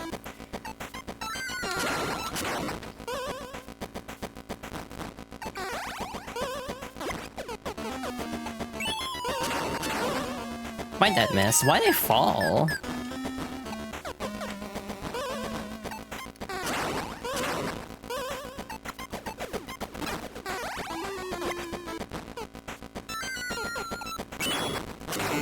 Shit. This might be okay. I panicked. God damn it.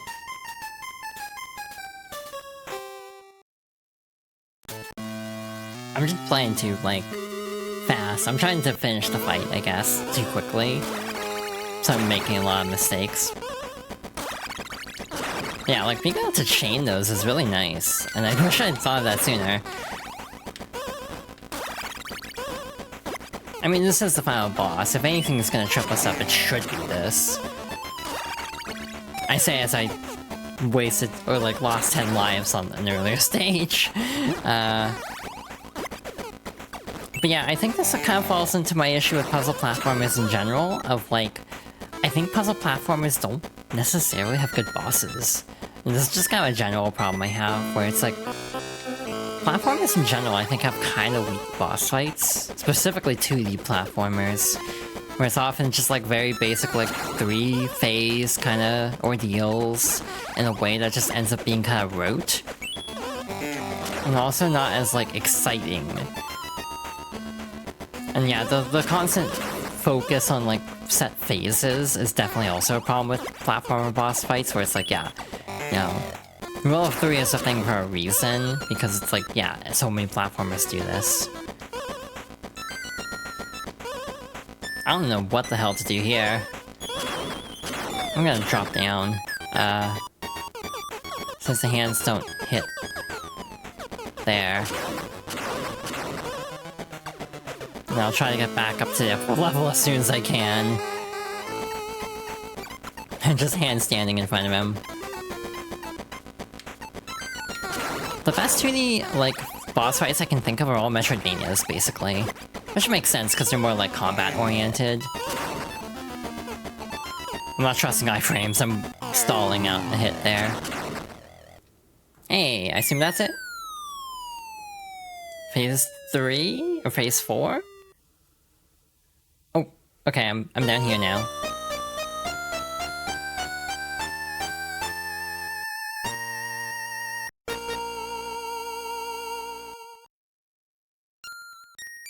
I was gonna say, am I in control for this? I assume that's a positive mushroom, yeah.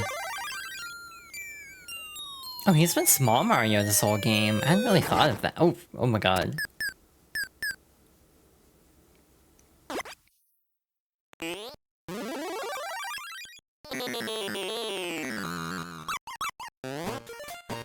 Wait, what is happening? Oh, they're all just chummy now? Like, what the hell?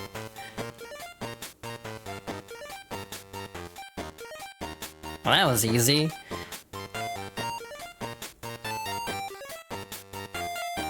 Well, that was fun.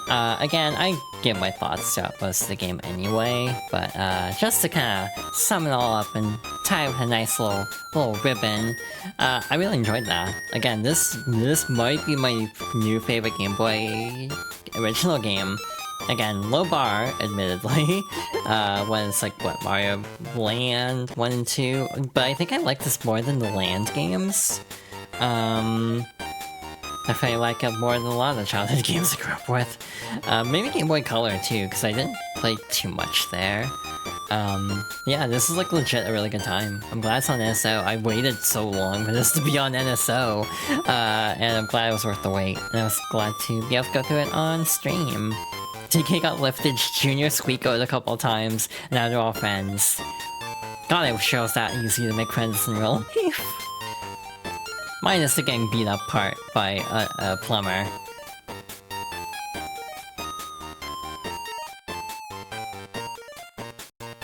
Yeah, the music is like rough, I'd say. That is like my one... Also, there's a problem with NSO in general, one of the garish borders on the side. Not garish, but like distracting borders. They're very faint, but just enough to catch my eye a lot. Wish you could turn off the borders, but also, I wish you could enable Super Game Boy functionality, because this game is really cool, because it makes it look like an arcade cabinet, if I recall correctly. I wish you could do Super Game Boy on NSO. Like, especially on, like, handheld, where it's a smaller screen anyway. Or like that the original, because there's like an original screen size mode, like that would be really cool if you could get like the arcade border for that. Or just Super Game Boy borders in general, I think would be really nice. So I'm just gonna screenshot source if I can real quick. So I can add this to my game clearing thread later on. Yeah, I also have Pauline Squeaks be an actual voice clip. Oh my god, that's really cool, actually. Make sure the screenshot's saved properly, because I assume this is one of those cases of, like, all you can do is shut the game off. Yeah, DK94 is in the books. Highly recommend if you have NSO, or other means, quote-unquote, to play this game. Yeah, highly recommend. I only took 2 streams, like, about 5 hours to be on the first playthrough with breaks, so that was not bad at all. Yeah, no, it looks like we're just stuck here now. Which is fine, that's kind of like what you expect from games of this era. I'm gonna do this real quick. Just to see if there's anything special. Doesn't look like it. Yeah, I didn't even save. I don't know if there's a way to save that, but oh well. Yeah, that was legit a lot of fun. Glad to finally experience that. I'm going to lower this so I don't jump scare myself the next time I turn on my console. And I don't know what to do next for game clearing type suggestions. We could do more like just NSO stuff, but that was the main one I was actually interested in. I mean, there's all the Mega Mans. Like, that's an option. Mario Tennis I've always said good things about. Never finished Wario Land 3, specifically. Tilt and Tumble feels weird. I think it'd be better on actual handheld instead of like a Pro Controller. So I'm not really a fan of it, to be honest. I hear this game is really bad, which makes me kind of sad, because it's like one of 2 Castlevanias with a canonical female protagonist. The other being Ecclesia. Well, I mean Charlotte, so 2.5, we could say. Yeah, genuinely, like, Legends is now, like, non-canon. There was also going to be a Dreamcast one that never actually saw the light of day, unfortunately. Link's Awakening is a game I'm very, like, trying to figure out what to do with it, because technically I could play the Switch version for a playthrough, but I might just do this version because it's been a bit. But yeah, in options, you have all sorts of different settings, Game Boy Pocket and Game Boy Original. You can give it, like, the dot matrixy look, too. And you can also make it really, like, the actual size. This looks better on an actual Switch screen. And yeah, this is, like, closer to the original resolution of it. I don't really like this look, personally. It's a little messy for me, but, I mean, on an actual Game Boy, you also wouldn't have, like, a backlight or anything, so not my favorite thing. So yeah, then there's also the question of what the hell do we do now? Like, I almost was thinking about maybe suggesting starting another game, but we don't have that much time left.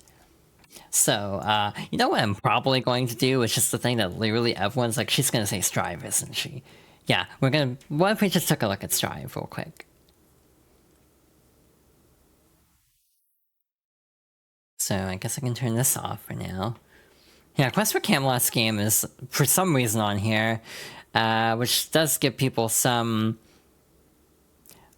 fear/hope, depending on who you ask, that, because we have a Warner Bros. Game, does that mean we will eventually get Superman 64 on the expansion pack? I think it would be hilarious, but I wouldn't wish that upon anyone. Yeah, I'm gonna be predictable. But first, I'm gonna do a thing. I at least wanna, like, make it all official. So we're gonna get this queued up. And you know, we have a little bit of time before, like, the ad break anyway. So we're gonna start by going over this. 1080-60. I don't know which window this is capturing. I should check before actually showing this, probably. It's also very loud. It's almost like it's a Guilty Gear trailer. Okay. Yeah, this is set very low, which is probably good, because it blew my ears out for sure. My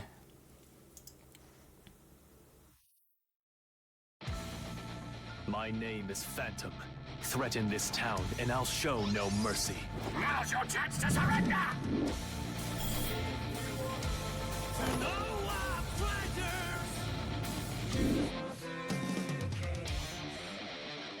The man you know as Venom of the Assassin's Guild is dead. If you think I look like him, you must be seeing a phantom. And that phantom roams the midnight streets, taking down shady hoodlums. That's right, hoodlums like you! I frequent their power! Leave it to me. Victory! Not on our home turf, you busty pathetic loser! To defend, that's all. Much easier said than done. No need to hold back. I'm a professional. Phantom here's gonna whoop your puny butt. How do you like that? The memory of my second birthplace is forever etched on my soul. never to fade. I'm not so ungrateful as to forget. I will show you my all. Good luck! So that was the trailer, just to show it off, for those who missed yesterday. So yeah, Venom's out now. So I have a theory about this, because they did actually, again, like I was talking about earlier, they kind of had to do an emergency patch because of how poorly the community responded to something. So my theory on this is, Venom was supposed to come out sooner, but then because of AWT, they didn't want to drop a huge patch before anyone could test it, or like learn the matchup or the new character. So they just waited until literally after AWT to actually drop the character. At least that's my theory. Who knows if that's actually the logic there, but that is at least my my idea of it. Again, who knows if that's accurate or not. Oh, I didn't mean to actually show that. Thanks, OBS. Glad I didn't have anything, like, really bad on the screen. That would have been very unfortunate. Game capture... That should be set to Strive, right? Because I was playing in a call yesterday. Steam, I should open that up. Actually, we have an ad break in like 5 minutes. I might just run that now, and then we'll start up Strive after I get back. I think that's the most sensible plan. I also need to hook everything up. For some reason, I wasn't prepared to actually play Guilty Gear today, which feels like a massive oversight on my part, knowing how my mind operates. But yeah, we'll get set up, and then we'll swap games. Hello, I have returned. Everything should be working real quickly, though. I am going to reset tracking. There we go. Pause the music, and then hop back over to the game. Assuming it's working. There we go. Got audio and everything. All good. This is very awkward trying to do a PC game after just doing a console game, because everything is so very much set up for a console game.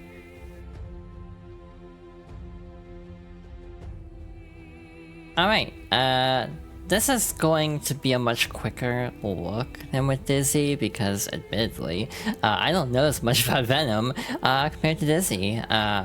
To be completely blunt, the most I've played Venom was like a couple days ago, when I was looking forward to this, so therefore, I decided I should try out Venom, like at all, just to see how he plays. So I just like casually booted up XR'd Rev 2, did an arcade run, had a pretty good time, sort of understood his mechanics more or less. So yeah, it was very interesting trying this character for essentially the first time, like 2 days ago. So, Venom is an interesting character. He is a 5-star difficulty character in this game. He actually has his traditional charge inputs, which is nice, because a lot of characters don't have charge inputs in this game. His moveset is like relatively similar to the older games as far as I can tell, but I'm not a Venom expert by any stretch of the imagination. Your traditional anti-air, you have this little like sweep attack that will actually hit behind, which has the interesting reaction of being able to actually send it backwards. Let's see, you have 6H, which is like, I think it's like traditional 6H. But he has a couple interesting things about him too. Like, so there's ball set, which is, you know, for a circle. You can basically press different buttons to set them in different places and then just launch them all like that. But they also have like, if you do like a specific input, which is this, I don't know what the notation of that would be, but you can just drop a bunch at once, which I think that's new. We'll double check Death Sleep in a bit.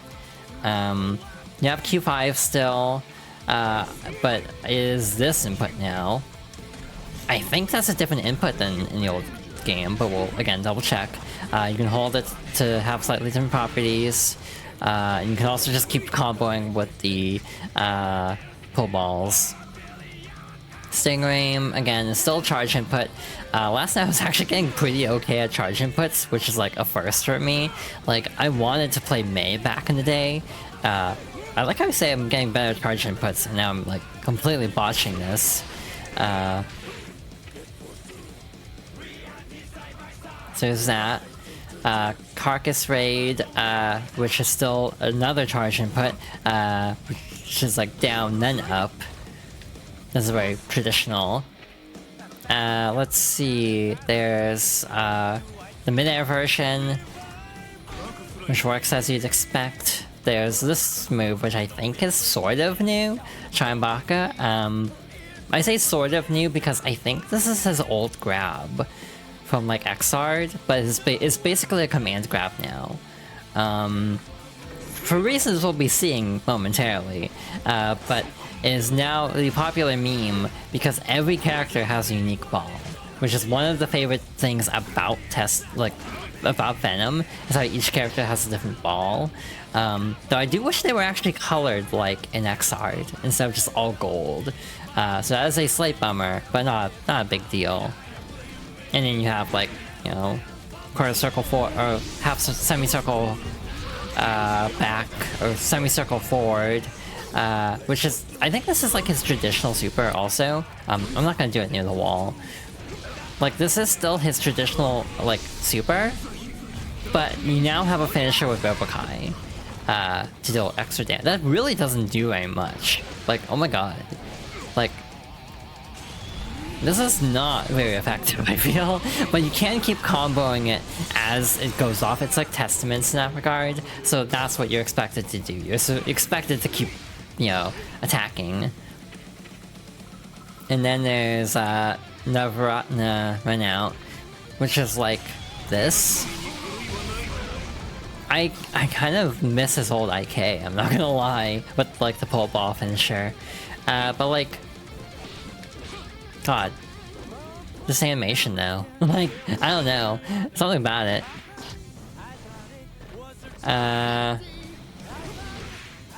Let's see. Like, all of his normals feel relatively unchanged, which is different than Dizzy, who has very different normals compared to Xrd, for better or worse. I like her normals in this game, but I do kind of miss, like, you know, the kick she had since X, and so on. But yeah, Venom feels very traditional. This might break something, as a heads up, but I'm gonna try something. I should close Discord so window capture doesn't accidentally capture something it shouldn't.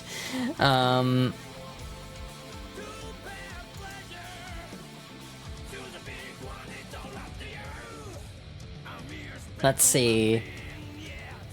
What is this capturing right now? That's capturing that. So I want to go here.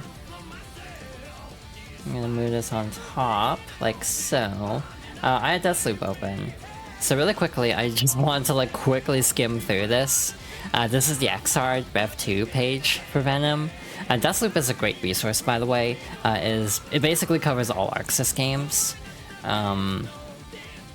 And it's like a really good resource for like information on these, like, you know, frame data and all this. So if you want to get good at Guilty Gear, I highly recommend Deathloop. There's also individual servers, like Discord servers for every character, like for Strive. Like, I was in the Dizzy server for a bit, but ended up stepping away just because I kind of stopped playing for a bit. But like, you know, going through his moves, they feel relatively unchanged. Like, his normals are relatively comparable to how they were in the other game. The other move worth mentioning is Dust, actually, but we'll get to that in a moment. You know, 6P, 6H. You know, he still has like the 2D that I really like, that's actually 2-hit. But everything is like here for the most part, as far as I can remember off the top of my head for normals. Obviously Gatlings work differently, so things don't train the same way. He does have a new 2D though. But yeah, the old ground throw was putting them in a ball, which you can use for a combo.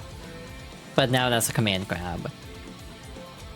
So going into specials here, he's no longer able to teleport, which is kind of a bummer. Q5 used to be 4123-6P, or K, or any button really. 4123, so that's like a quarter circle, or like a half circle, if my envisioning is correct. That's now a DP. Which is a weird change in my opinion. But like, you know, Carcass Raid is still the same. This one's gone too, Double Head Morbid. This is his old, like, DP. And I kind of missed this move, not gonna lie. The other interesting move that's gone is this one, J236S, or H, Mad Struggle, which is like a diagonal dive move. And there's all the different formations for summoning. Yeah, Dark Angel still here, but now you have Robo-Ky helping. Red Hail is like a mid-air super, and Bishop Runout is kind of comparable to what we still have. But yeah, the IK is very iconic for the ball system. But all that to say, kind of like Dizzy, because like with Dizzy she has like the bubble, and then they got rid of that. But like with Dizzy, her bubble move was like JD, and that's the same for like Venom. Like this is just JD now. Hi, welcome on in. I'm just like really quickly showing off Venom because I'm normal about Guilty Gear. So yeah, in general I think Venom is pretty close to in the older games. Not exact, obviously. Definitely fits Strive's mechanics still, but again, missing the old Dragon Punch is definitely something I do miss that. Partly just I like the spinniness of it, not gonna lie. But yeah, the charge motion, or the charge input's still here, which is nice. Yeah, core mechanics are relatively comparable, but again, I'm not a Venom player, so I would not be able to give you, like, the most, like, you know, thorough take on this character. The other big difference is because of his command grab being, like, his old grab, essentially. Can that be used in midair? I don't think so. Actually, no, they say if it is. Yeah, it doesn't say it can be used in the air, so that is a bit of a nerf, I guess, from Xrd, because, you know, being able to turn them into a ball in an air grab would be helpful. But basically, the reason he has this command grab now is because his actual grab has been changed to incorporate Robo-Ky. He just kind of shows up and beats the shit out of you. It's kind of cool, like, because he still traps you in a ball like that, but having Robo-Ky is nice. And also, I have no clue what the text says, but it's a very nice touch. I saw a joke about how it's like, Venom is so cool that you need Robo-Ky to like balance out the coolness, because otherwise he'd be too powerful, and I kind of agree. So yeah, lore-wise in Xrd, well, in like, traditionally in the series, he's part of the Assassin's Guild with Milia and Zato 1, and I think Slayer ends up in charge of it at some point, if I'm not mistaken. But the interesting thing about Venom is he kind of likes Zato, if I recall correctly. Quite notably, Elfhelt is like in her win quote in Xrd is very surprised that Venom is not interested in women, basically. Which is very interesting. But basically, because of that, there's a bit of a rivalry with Milia throughout the entire series. Like, a lot of endings in the older X games involve, like, conflicts with Milia. At some point, Zato dies, Eddie takes over. Which basically means, like, at some point they resurrect him in Xrd. I forget how exactly, I think it has to do with the Conclave. But basically, at some point, Venom ends up fighting Bedman with Robo-Ky. Robo-Ky, like, loses his body, and then Venom basically is given an offer to retire from being an assassin and become a baker. So that's what he does. So he and Robo-Ky have a bakery in the kingdom. They can both be seen in the ending of Strive, with Millie and Zato visiting them. But in the current lore, in his bio, Venom is basically like a vigilante helping around the town because there's like all sorts of crimes taking place. And so Venom is basically like a baker by day and like the Phantom by night. I saw some criticism of like maybe they could have renamed him for this. Like if they just called him the Phantom, like that would have been cool, and I kind of agree. Also Robo-Ky sort of can do that now, so it's like he sort of has like a body back in a way, sort of an arbitrary way. I didn't mean to hide menu. Yeah, Venom's fun. Like having literally just tried him in XR recently, he is a fun character. He is not for me though. There is too much like brain power. This takes too much brain power for me to handle, I think. But he is very fun. I'm looking forward to seeing what people can do with him. And yeah, that's a very fast overview of Venom. Whether I can actually survive an arcade mode run, we will find out, I guess. But the story is very interesting. His rubber hose limbs. Yeah, it's very interesting how they've, like, just incorporated him into the moveset. I was always hoping they would. Again, I always joked I wish they would just give him a baker moveset. Like, have him, like, use, like, dinner rolls instead of pull balls or something. But, like, this is fine. Yeah, he's a zoner.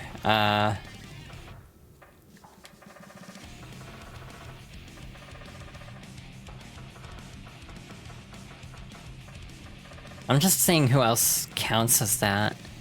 Yeah, Axel's a zoner. Johnny. Interesting. Johnny's a zoner. I'm a little bit surprised with how many Johnnies I fought in ranked. Oh, that's the other big thing. They're actually doing some major changes to the game coming up in summer.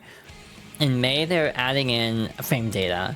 So this is a thing that like Street Fighter 6 I think started doing, like in the mainstream.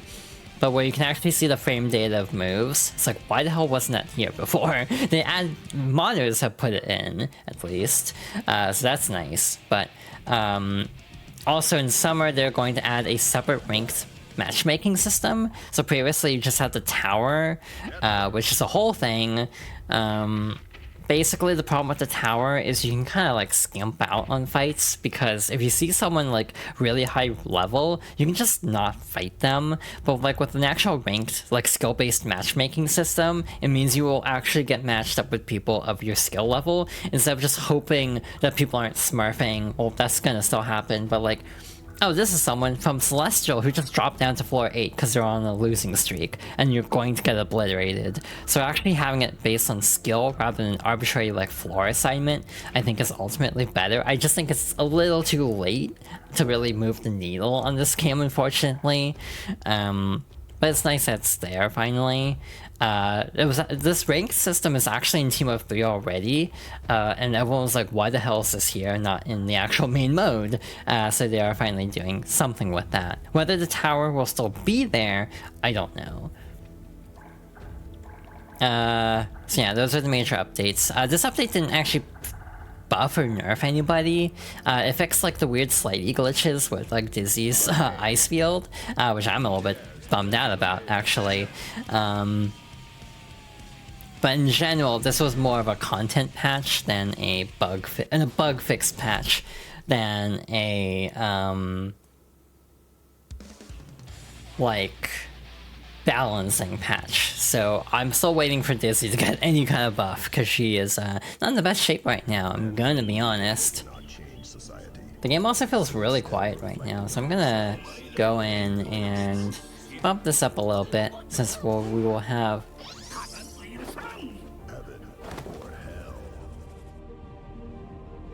about there maybe.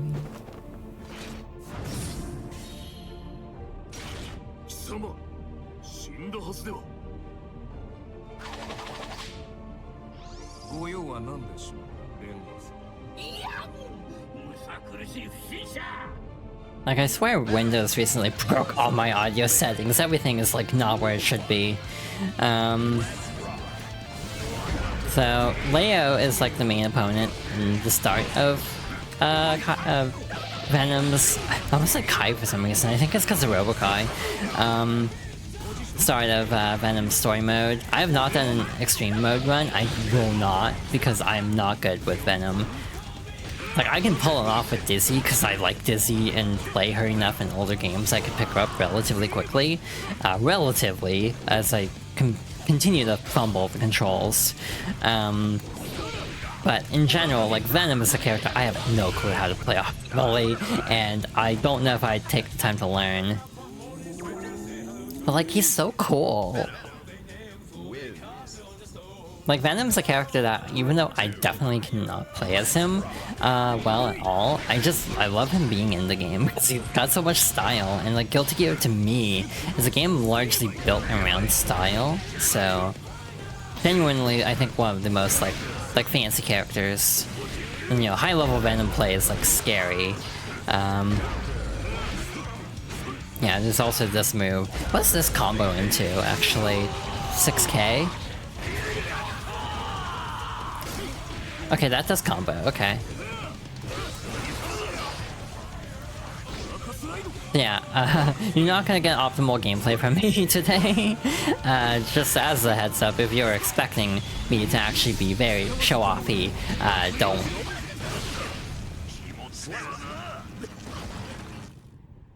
遅くまで随分元気な一般市民だな。物騒な世の中だ。早く帰りなさい。一般市民に襲いかかるのもいかがなものでしょうか。とぼけるのもやめだ。死んだはずのアサシン組織のトップの生存。世に知れたら一大事だ。神聖終戦管理局の信用にも関わるだろうな。恩を無駄にするつもりは毛頭ありません。私は死んだ。死んだ私へ手向けられたものがこの命。これを使って良い闇をさまよう正義の日よけに。その名も。空気を読め。邪魔するんじゃない。分からせといた方がいいだろうが。わけがわからん。ひとまず監視させてもらうぞ。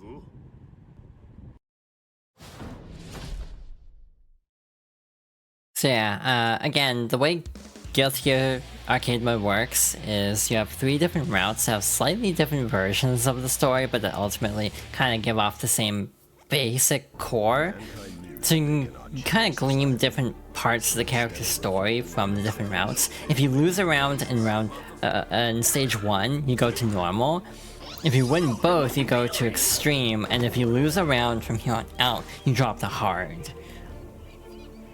If you get to stage 8 and win, you get a stage 9 that's really hard against whoever that boss character is. In this case, we'll see who that character is. How does he know, actually? Like, how did he get the memo on this? Is this just like a known thing that Bridget's come out? like, I mean, go to Robo-Ky for respecting pronouns, but that like is weird to me somehow.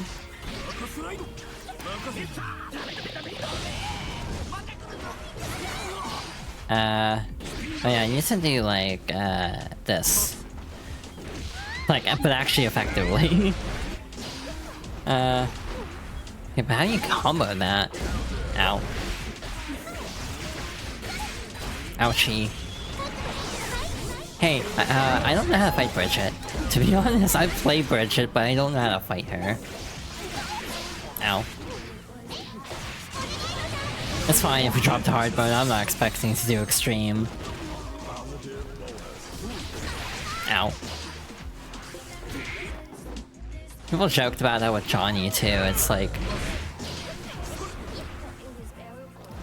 respects pronouns, but also still kind of a chaser.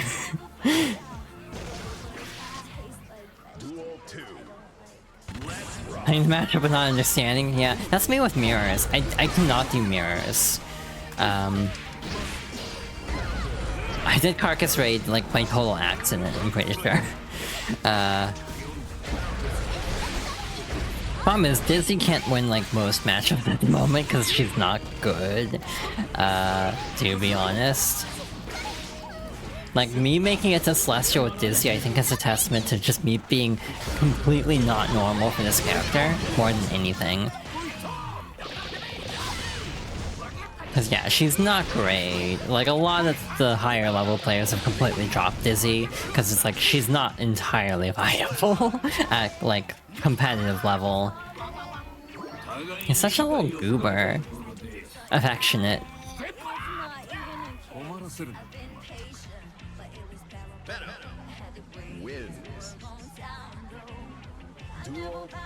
Like, yeah, Venom has too much Riz, so he needs Robo-Ky to, like, balance it out. But yeah, the overall feeling I have with Venom is, again, I can't wait to see high-level play of this character, but that is not going to be from me. Ow. Case in point, I'm losing to opponent number 2.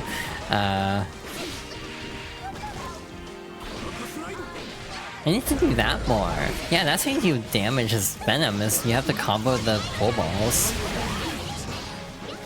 This character's too cool, sending the goofy ass, yeah. But also I just love the acknowledgement of like Robo-Ky and Venom kind of being a thing. Not like a thing, I don't think it's ever like confirmed like really seriously, but like kind of a bromance in a way, but that Venom is actually, you know, gay.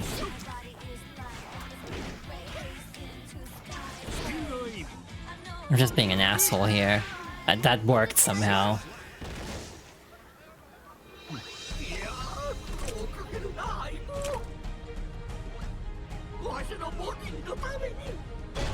Oh, they're trying to get money for his body, I guess. Okay, here's something I've noticed. It feels like there's different pole balls, and I wonder if that's like based on anything, like if it's per character, if it's just random. Because I swear he has, I've seen the animation with like a yellow, which I think would be 1, like a 1 ball. I don't think he has anything special to say the chip. This intro like kicks ass, by the way. It was so funny watching reactions yesterday though, because like, again, I had the hope for ages of like, I hope Robo-Ky is part of his moveset. Like if Robo-Ky isn't going to be playable, at least have him with Venom to have him here. But I legitimately thought it was so funny how many people were like, oh my god, Robo-Ky jump scare. Yeah, I can't really play set play characters very well. I don't even think that's the right word for it. But like, you know, characters that like need to set up a lot of stuff to get stuff moving. Testament's another really good example of that. I mean, Jacko too. Ow, you actually landed Alpha Blade, huh? Ow. Not Alpha Blade, yeah, the weird thing with Dizzy is I feel like she just needs better normals, because they're kind of stubby. Like, it's very easy to get clipped by something that doesn't feel like it should clip. Which is just kind of a shame, because I love Dizzy, obviously.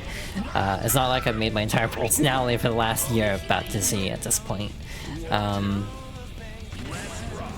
Most excited you've been for surviving a long time. That's good to hear. I'm glad. See, this is my thing. This is why I'm doing this literally right now. Is like, you know, now that I'm doing this streaming thing, I want to show off as many characters as possible, because the funny thing about fighting games is like, even if I have no clue what I'm doing in this fight, one, Strive is just a cool looking game, let's be real, but also like every character is someone's favorite character. Like, this is something I legitimately love about fighting games, is that aspect of it.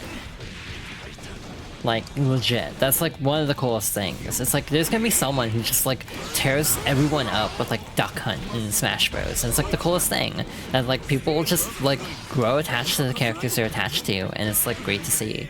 And so when you have a character that finally makes it into the game, and I mean, there's still the hope of like, okay, maybe actual Robo-Ky can make it in because there's the Mark II lore.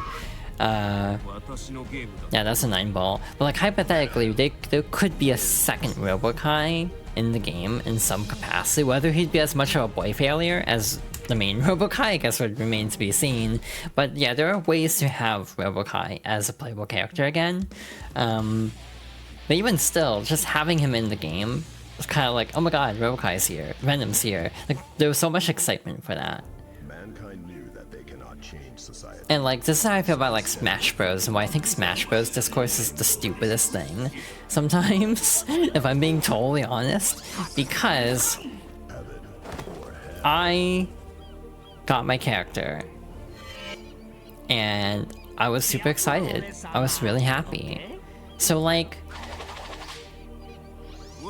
let other people have that, basically, is why I don't like Smash Discourse. It's so stupid. It's like, oh my god, Sora's so dumb. Why would they waste a slot on Sora? It's like, people have been wanting Sora in this game for god knows how long. Let them have it. Like, Sora's just the one that springs to mind, but like Steve Minecraft is another one that a lot of people are angry about. It's just like, yeah, let him have it. Again, I got Pyre and Mytha, I was set. So, like, I wasn't gonna, like, you know... God, I keep forgetting this move. Like, this is legitimately, like, a pet peeve I have with fighting games. Is, like, and just games in general, is the need to, like, yuck someone's yum, basically. This is a fascinating conversation to be having while Robo-Ky is doing an uppercut in slow motion.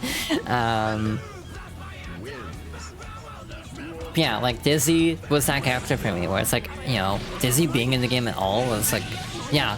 And then if it hadn't leaked the night before, because Arxis put up the unlisted trailer, like the day before, I was like, I would have popped off. Not, like, literally, because I wasn't at EVO, but, like, I would have been pumped if I could have just, you know, seen that live. Like, oh my god, Dizzy's in the game. And, you know, the experience of like, oh my god, everyone's just pinging me because Dizzy's in the game, finally. But like, that's kind of my stance. It's like, literally, if Jam gets in, I'll be happy, because I used to play Jam, for one thing. But like, I also know people who want to play Jam. And so, even if I don't play Jam anymore, because I'm relatively happy with Dizzy, minus she needs a couple buffs, I want people to have the character. Who's the other one I was thinking of? Like Zappa, for example. It's like, I feel like the Venn diagram, like the, not Venn diagram, what am I looking for? The amount of excitement for a character like Zappa is gonna be kinda like more subdued, I think. Just because Zappa is a little bit more obscure at this point. But it's like someone out in the world of Guilty Gear is gonna like have the biggest pop-off seeing Zappa come back. And like, that's a good for them. Like, I'm happy that they can have that moment. Or like Raven or Answer or like Cliff Anderson and just everybody. It's like, maybe not Justice, because people would just be like, oh my god, Justice is back and it's gonna be top tier again, probably. Joking aside. Yeah, sometimes that's all it takes. Like, yeah, what you're saying about like, yeah, this is the most excited I've been for this game. That's how I was with Smash. Like, I kind of fell out of Smash. I don't think I even finished World of Light at that point, because I kind of just lost interest. But then Pyre and Mytha got added, and I was like back into Smash again. That was like, basically what happened with Dizzy is what happened with Smash when Pyre and Mytha got added, where I just like obsessed about the game for like a couple months. And like, I legitimately just like started playing Smash a bunch again. And I had a great time, as much as you can with Smash's netcode. But that's like legitimately the joy of fighting games, and just games in general, is like, you know, falling in love with a character, whether it's like, you know, on a gameplay level or like, you know, emotional level. Like, obviously I have Dizzy, for example, but in Pyre and Mytha. You can't beat someone if they don't know what they're doing. Yeah, it's like, Zappa's a really cool character. It'd be interesting to see a version of Zappa with more like synergy with Esco potentially, because I think that is a thing in the lore where he's not like as like possessed basically. So yeah, trying to come up with like a way to incorporate Sappo with a very different vibe would be really cool, and I would welcome that. That's why I was really happy that Testament is back, and just kind of, you know, very different energy than like the very like angry trying to get revenge on humanity from like first game, and then the very like regretful from like X onwards. It's like very fascinating when they bring back characters and do something really different. Like a character I really want to see is Kun Hye-yoon, but like without the like the old man mech armor, but just have her like as presenting female, but still being the leader of that village, but also still knowing all these martial arts, like just organically kind of. Like I want something like that, like a very different version that's like still kind of plays the same, but like lore-wise is very different.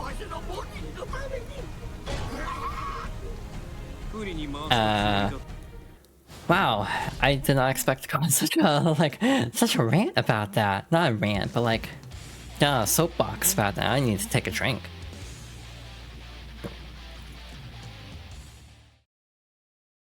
Mankind knew that they cannot change Alright, society. can I fight myself? On themselves, they blamed the beasts. But like, this is how I feel about a lot of games. Again, this is why, like, with Smash Bros, I just kind of smile and nod if it's a character I'm not really into. I'm just kind of like, yeah, cool, Minecraft Steve, that's funny. Twitter died. But, again, Pyron Myth was the character I was like most like, oh my god, this is really happening. The funny part is when I first saw that trailer, I'm like, are they doing DLC? Like, what is happening? And it's like, oh, they're just in Smash, which is like still hype, but it wasn't like, I'm gonna be honest, it wasn't as hype as if there was just Xenoblade 2 DLC. Truth be told. And like, you know, if Noah and Mia make it in, I'll be very happy. I'm never getting Nia. I'm content with that because Nia's not the main character, so I'm fine with that never happening. But just to get some love for Xenoblade in at all, to me matters. And see, that's another thing. Like, you know, Final Fantasy VII is not my favorite. You know, if I could pick any Final Fantasy character, it'd be Vivi. Actually, I think Vivi would be a really fun character in Smash. However, Cloud makes sense, Sephiroth makes sense, so just having any rep for this series is nice. Ow, I'm gonna die, aren't I? Ow. Nope, that didn't kill. Hey, remember what I was saying about I don't know how to play against characters that I actually play myself? Yeah, about that.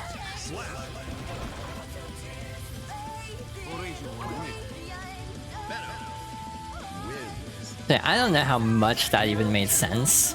You want more mage characters in fighting games? Yeah, I think that'd be really fun. Again, I would love Vivi in anything. I'm gonna be honest, because let's be real, Square Enix forgets FF9 exists sometimes. But I love FF9. It is one of my favorite games of all time, I think. Which is funny, because I think most people associate me with FF10, because Yuna. But I actually really like FF9. I think I might like it a hair more, even though I have a lot of sentimental attachment to 10, which is like the funny irony of it. I don't JD as Venom, but I'm constantly pressing JD as Dizzy. It's like, I don't understand my brain sometimes. Ow. So yeah, we'll probably be back to Strive eventually anyway. I don't know if I'll cover Lucy, to be honest, just because I'm not really into Cyberpunk. But I at least want to check out Unica sometime in the future. And if Season 5 has anyone really good, we'll obviously be back for that. Yeah, I just love talking about fighting games, to be honest. I like getting to show them off and like kind of just nerd out about certain characters, nerd out about the series, the lore, and everything. And like there are different ways to enjoy a fighting game. Like I love Guilty Gear, not entirely for the gameplay, if I'm being honest, just because it is so focused on the competitive side.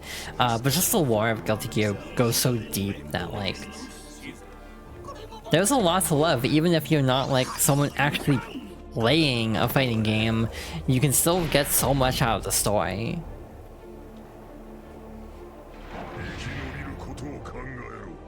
Like Smash Bros. Like, you don't need to be a pro to be like, oh my god, my Skrunklies are, like, can fight each other, or fight alongside each other. Like, sometimes that's, like, the simple choice in life. Like, you don't need, like, the best game ever, as long as it's just, like, scratching it, like, sentimental, like, itch, if that makes sense. Ow. Hey, remember how I said before I don't know how to fight Temkin? I still don't know how to fight Temkin, gonna be honest. They gave him armor and a bunch of attacks, so I definitely don't know what to do. And especially as Venom, because what does he have that's multi-hit, actually? Like JD is multi-hit. Then yeah, no, that actually works. I'm also like gonna be totally blunt. I have no clue where the hell Venom will rank. I legit think he's pretty good, but I also thought Dizzy was gonna be kind of alright, and then she ended up being like bottom tier. So do not ask me to accurately predict things about this game, because I would probably be wrong. Because like, yeah, Dizzy, I already could tell that Dizzy was not gonna be top tier like right away. Everyone was like, oh my god, Wings of Light is broken, she's going to be top tier, and then like, she's not. And in fact, she's actually pretty difficult to use. So yeah. In general, oh god, I need to do that move more. Ow, ow, ouch. That was not the input I meant to do, I meant to press X. Not,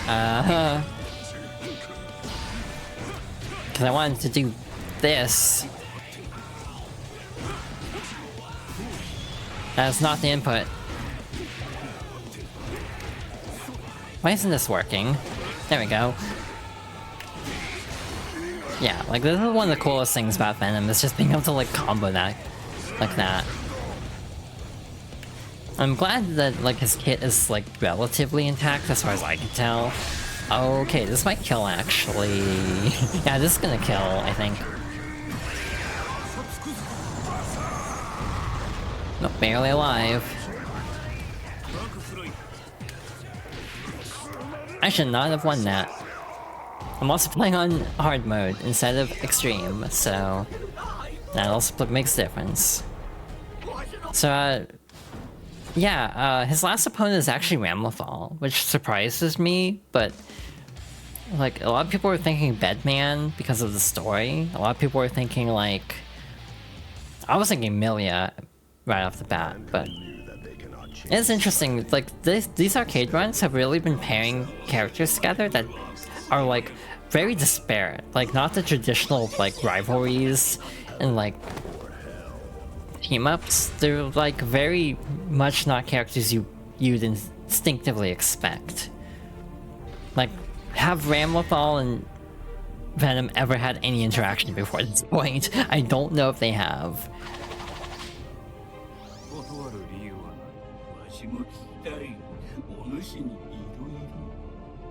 Venom versus Ramlethal. やはり君にもこの男が似合うか。この町の人だからツッコミしたいだけ。そうか。容赦だ。この間、とある犯罪組織がこの町で摘発されたんだ。私たちに言っていたんだけど、何か知らない。噂でもいい。特に心はない。そうね。悪いが関係を疑わせてくれ。貴様の戦いを。ではお送りしましょう。 Duel 1. Let's rock. Ow. But yeah, it's like, you know, in Dizzy's route, for example, her final boss was Abba, and it's like, other than that part of Accent we don't talk about, yeah, Abba and Dizzy don't really ever interact at all in lore. So it's like, it's really nice actually, in my opinion, getting like character interactions of characters that we don't really get to see talk much. It's making me wonder who they're gonna give Unica actually. Like, will they just have her fight like Dizzy or Sin or someone like obvious, or will it just be some random ass character like, you know, Johnny, and just to like give Unica more of a backstory? I also wonder what her deal is, because it's like she can't just be a pure villain. Like, that'd be too easy, it's Guilty Gear. So I assume there's some like trick to it where it's like, oh well, you know, she's trying to kill gears, but ends up being like a gear also. Based on the little bits of blue in her hair and also like having red eyes, there have been theories of her being like a half gear like Dizzy, essentially. So yeah, I think that would make sense. Again, it's also interesting kind of pitching Sin as the lead, versus like focusing more on like Kai and Soul. So it feels like a Street Fighter / Garo. It's like, you know, Sin is the Rock Howard of Guilty Gear, which I think makes sense. How much Wild Assault does Venom actually have? I cannot tell with everything else going on. Yeah, I'm just pressing buttons. I'm not like trying to do anything optimally here. I thought I pressed circle.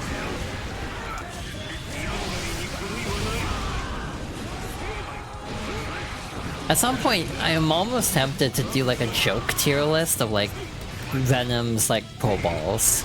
Like, who has the best pro ball, basically.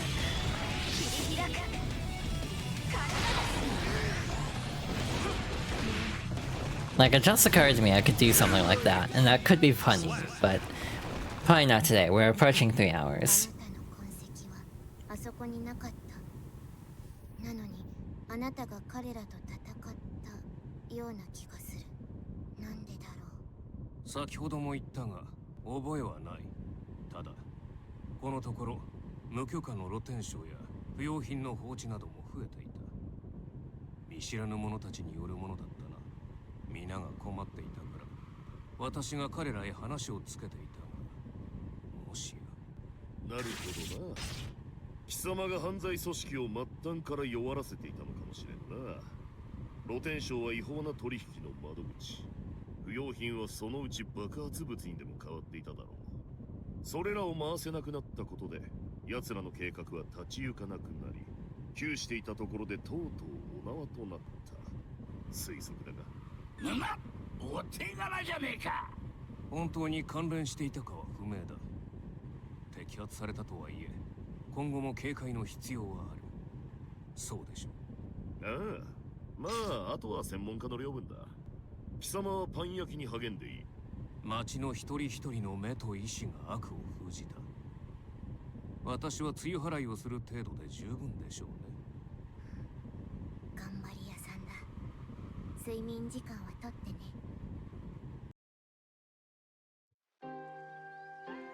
So yeah, it's a case of like a lot of characters in this game feel like they're just kind of getting on with their lives, essentially. Again, very much like a, you know, resolving all the character arcs so they can do something different next time. The big question that keeps coming up for me is, when will we get another Guilty Gear? Like, this is genuinely a question I think about. And one I don't necessarily have an answer to. I always forget that Nicole Tompkins is Jacko in this game. She's Jill in the Resident Evil remake, Resident Evil 3 remake specifically. Like, that always just kind of catches me off guard ever so slightly. It's like Anna Brisbane. It's like, like, oh wow, right, she is Abba. It's like a lot of these names, like, you know, Alejandra Saab is Robo-Ky apparently, and it's just like, wow, all the people I used to like see on YouTube, like in Guilty Gear, and obviously like, you know, Axel. Yeah, it's like, is ArcSys gonna do another Guilty Gear after this? Because it's like, it's a moneymaker. It feels like they should do another one, but the story is also kind of reaching a conclusive point. So we'll have to see, like, in literally a week and a half, well, not a week and a half because there'll be several episodes. But in general, we'll have to wait until Dual Rollers to kind of get a better feel for like the future of the series.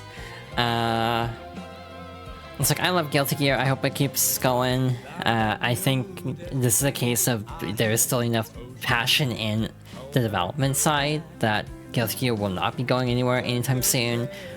Now, the main issue with like Blaze Blue or also like Soul Calibur is mostly just not having anyone who wants to take up that mantle. So yeah, in general, I think we'll get more Guilty Gear. I have the wild prediction, actually, that next Evo, which, oh my god, that's only 3 months away, or like 4 months away. But like next Evo, we could see at least ATs at a new Arxis game.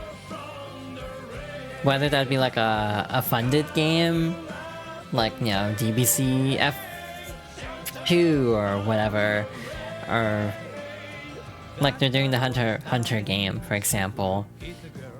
But if it's something like that, or if it's more like a new Guilty Gear, I have no clue. But I think we'll get something from Arxis, fighting game related, before too long. And also, well, I mean, there's Grand Blue fairly recently, so I guess it hasn't been that long. Yeah, like, I have this weird feeling of like, we could get a Guilty Gear teaser for like the next game before too long. Just to keep momentum rolling from this game, because this is the most successful Guilty Gear. My other prediction is, DLC is gonna be horrible for me in the next game, just because I stand by my opinion. Bridget will never be base roster ever again. They can make too much money by having her be DLC. Same with Dizzy, same with Biken, same with Venom to some extent. It's like there are certain characters that are so popular that just relegating them to DLC makes more sense financially, and that bothers me because it's a lot of the characters I like to play. But legitimately, this is a game that's very special to me. Again, this isn't part of like my favorites retrospective series. At some point I'll probably play some Guilty Gear for that anyway. But this is a game that means a lot to me. This is a series that means a lot to me. And I always enjoy having an opportunity to jump back in and talk about it a little bit on stream, even though I'm probably repeating a lot of my points I already went through during the Dizzy retrospective. But in general, yeah, Venom's really fun. Not for me in terms of like a main, but definitely a very fun character. And again, I'm very glad Robo-Ky is here in some capacity, because that was always my like big wish list for Venom, was to have Robo-Ky as part of his moveset if he wasn't going to be a standalone character. There's also, I've also seen speculation that if there's a Guilty Gear after this, then Robo-Ky could be playable, just from the standpoint of he might have a body by then. And also that a lot of characters could get really big redesigns if they're like in a different place in their lives. Like Soul could have a very different design. I think Soul will be more like background, like secondary character though. But yeah, I am looking forward to seeing if there's a new Guilty Gear in the future, what that'll be like. Yeah, as much as I do enjoy Strive, it's like sometimes the refresh is nice, like totally different style. And like with Grand Blue and DNF Duel, I think they're getting better and better with this animation style. Like, the supers in Grand Blue are very cool, but they also have like side games money behind them, so it makes sense that it's a little bit more spectacular.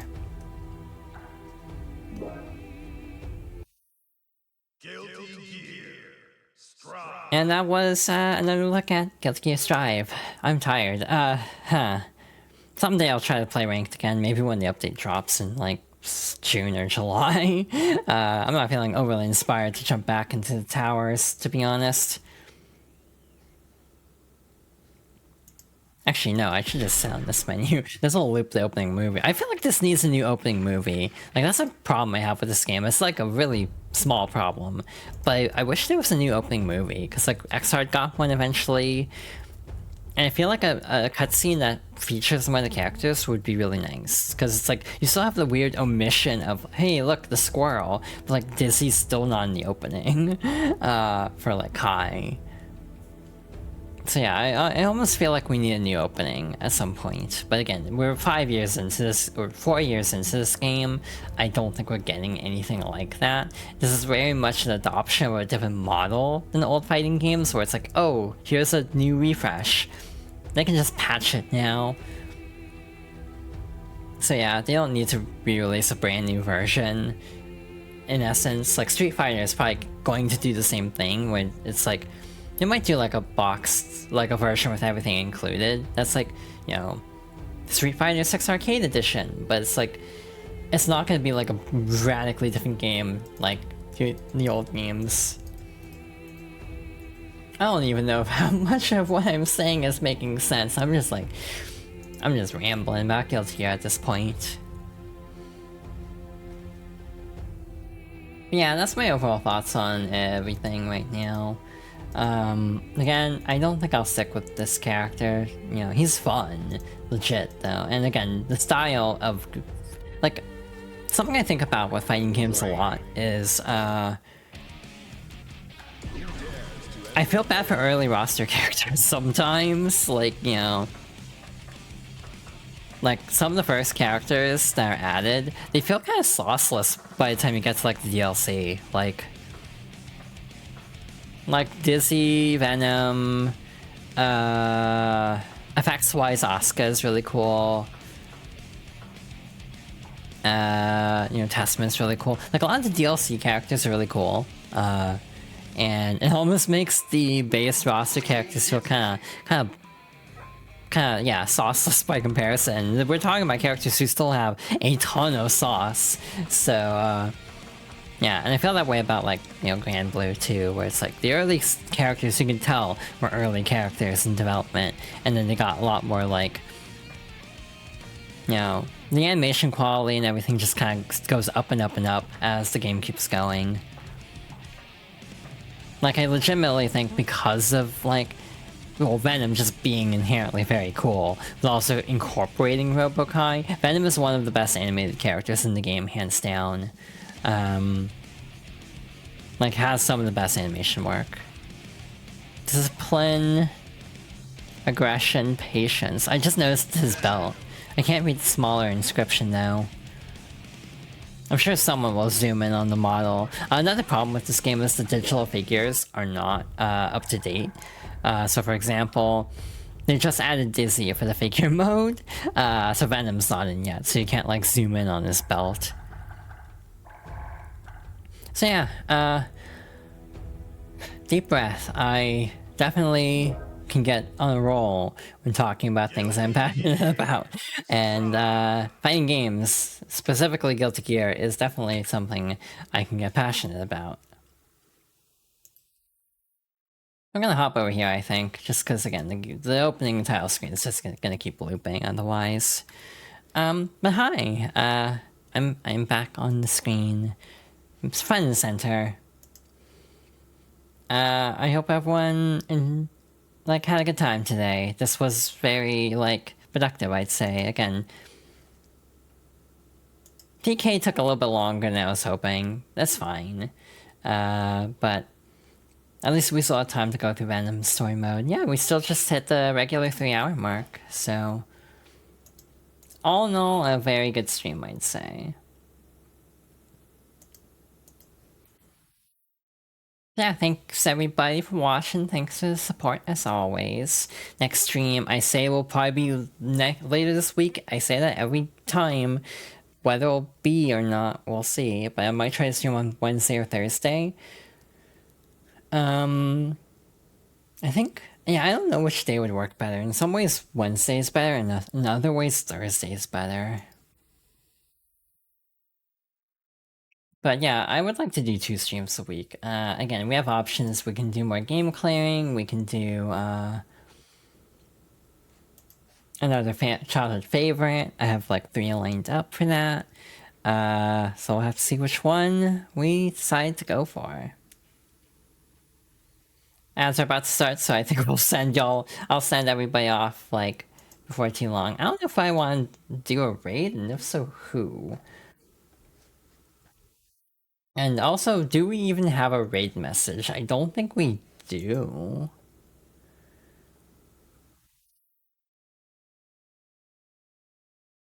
Like, I don't think anything particularly funny happened this stream, as it was just me hyperfixating, which I do hope is still enjoyable in its own right. Yeah, I don't really have a whole lot to add.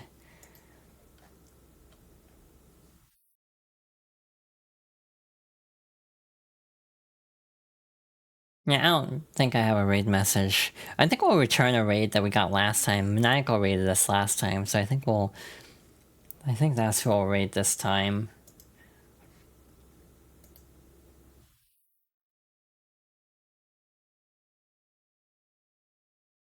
Playing Pikmin 4, probably early game still, because that's a long-ass game for Pikmin standards. I love Pikmin 4, but it is a beefy game. Yeah, the only problem is I don't have a raid message, so I don't know what we'll do with that. We can just do a standard like Fox raid, Fops raid, whichever. I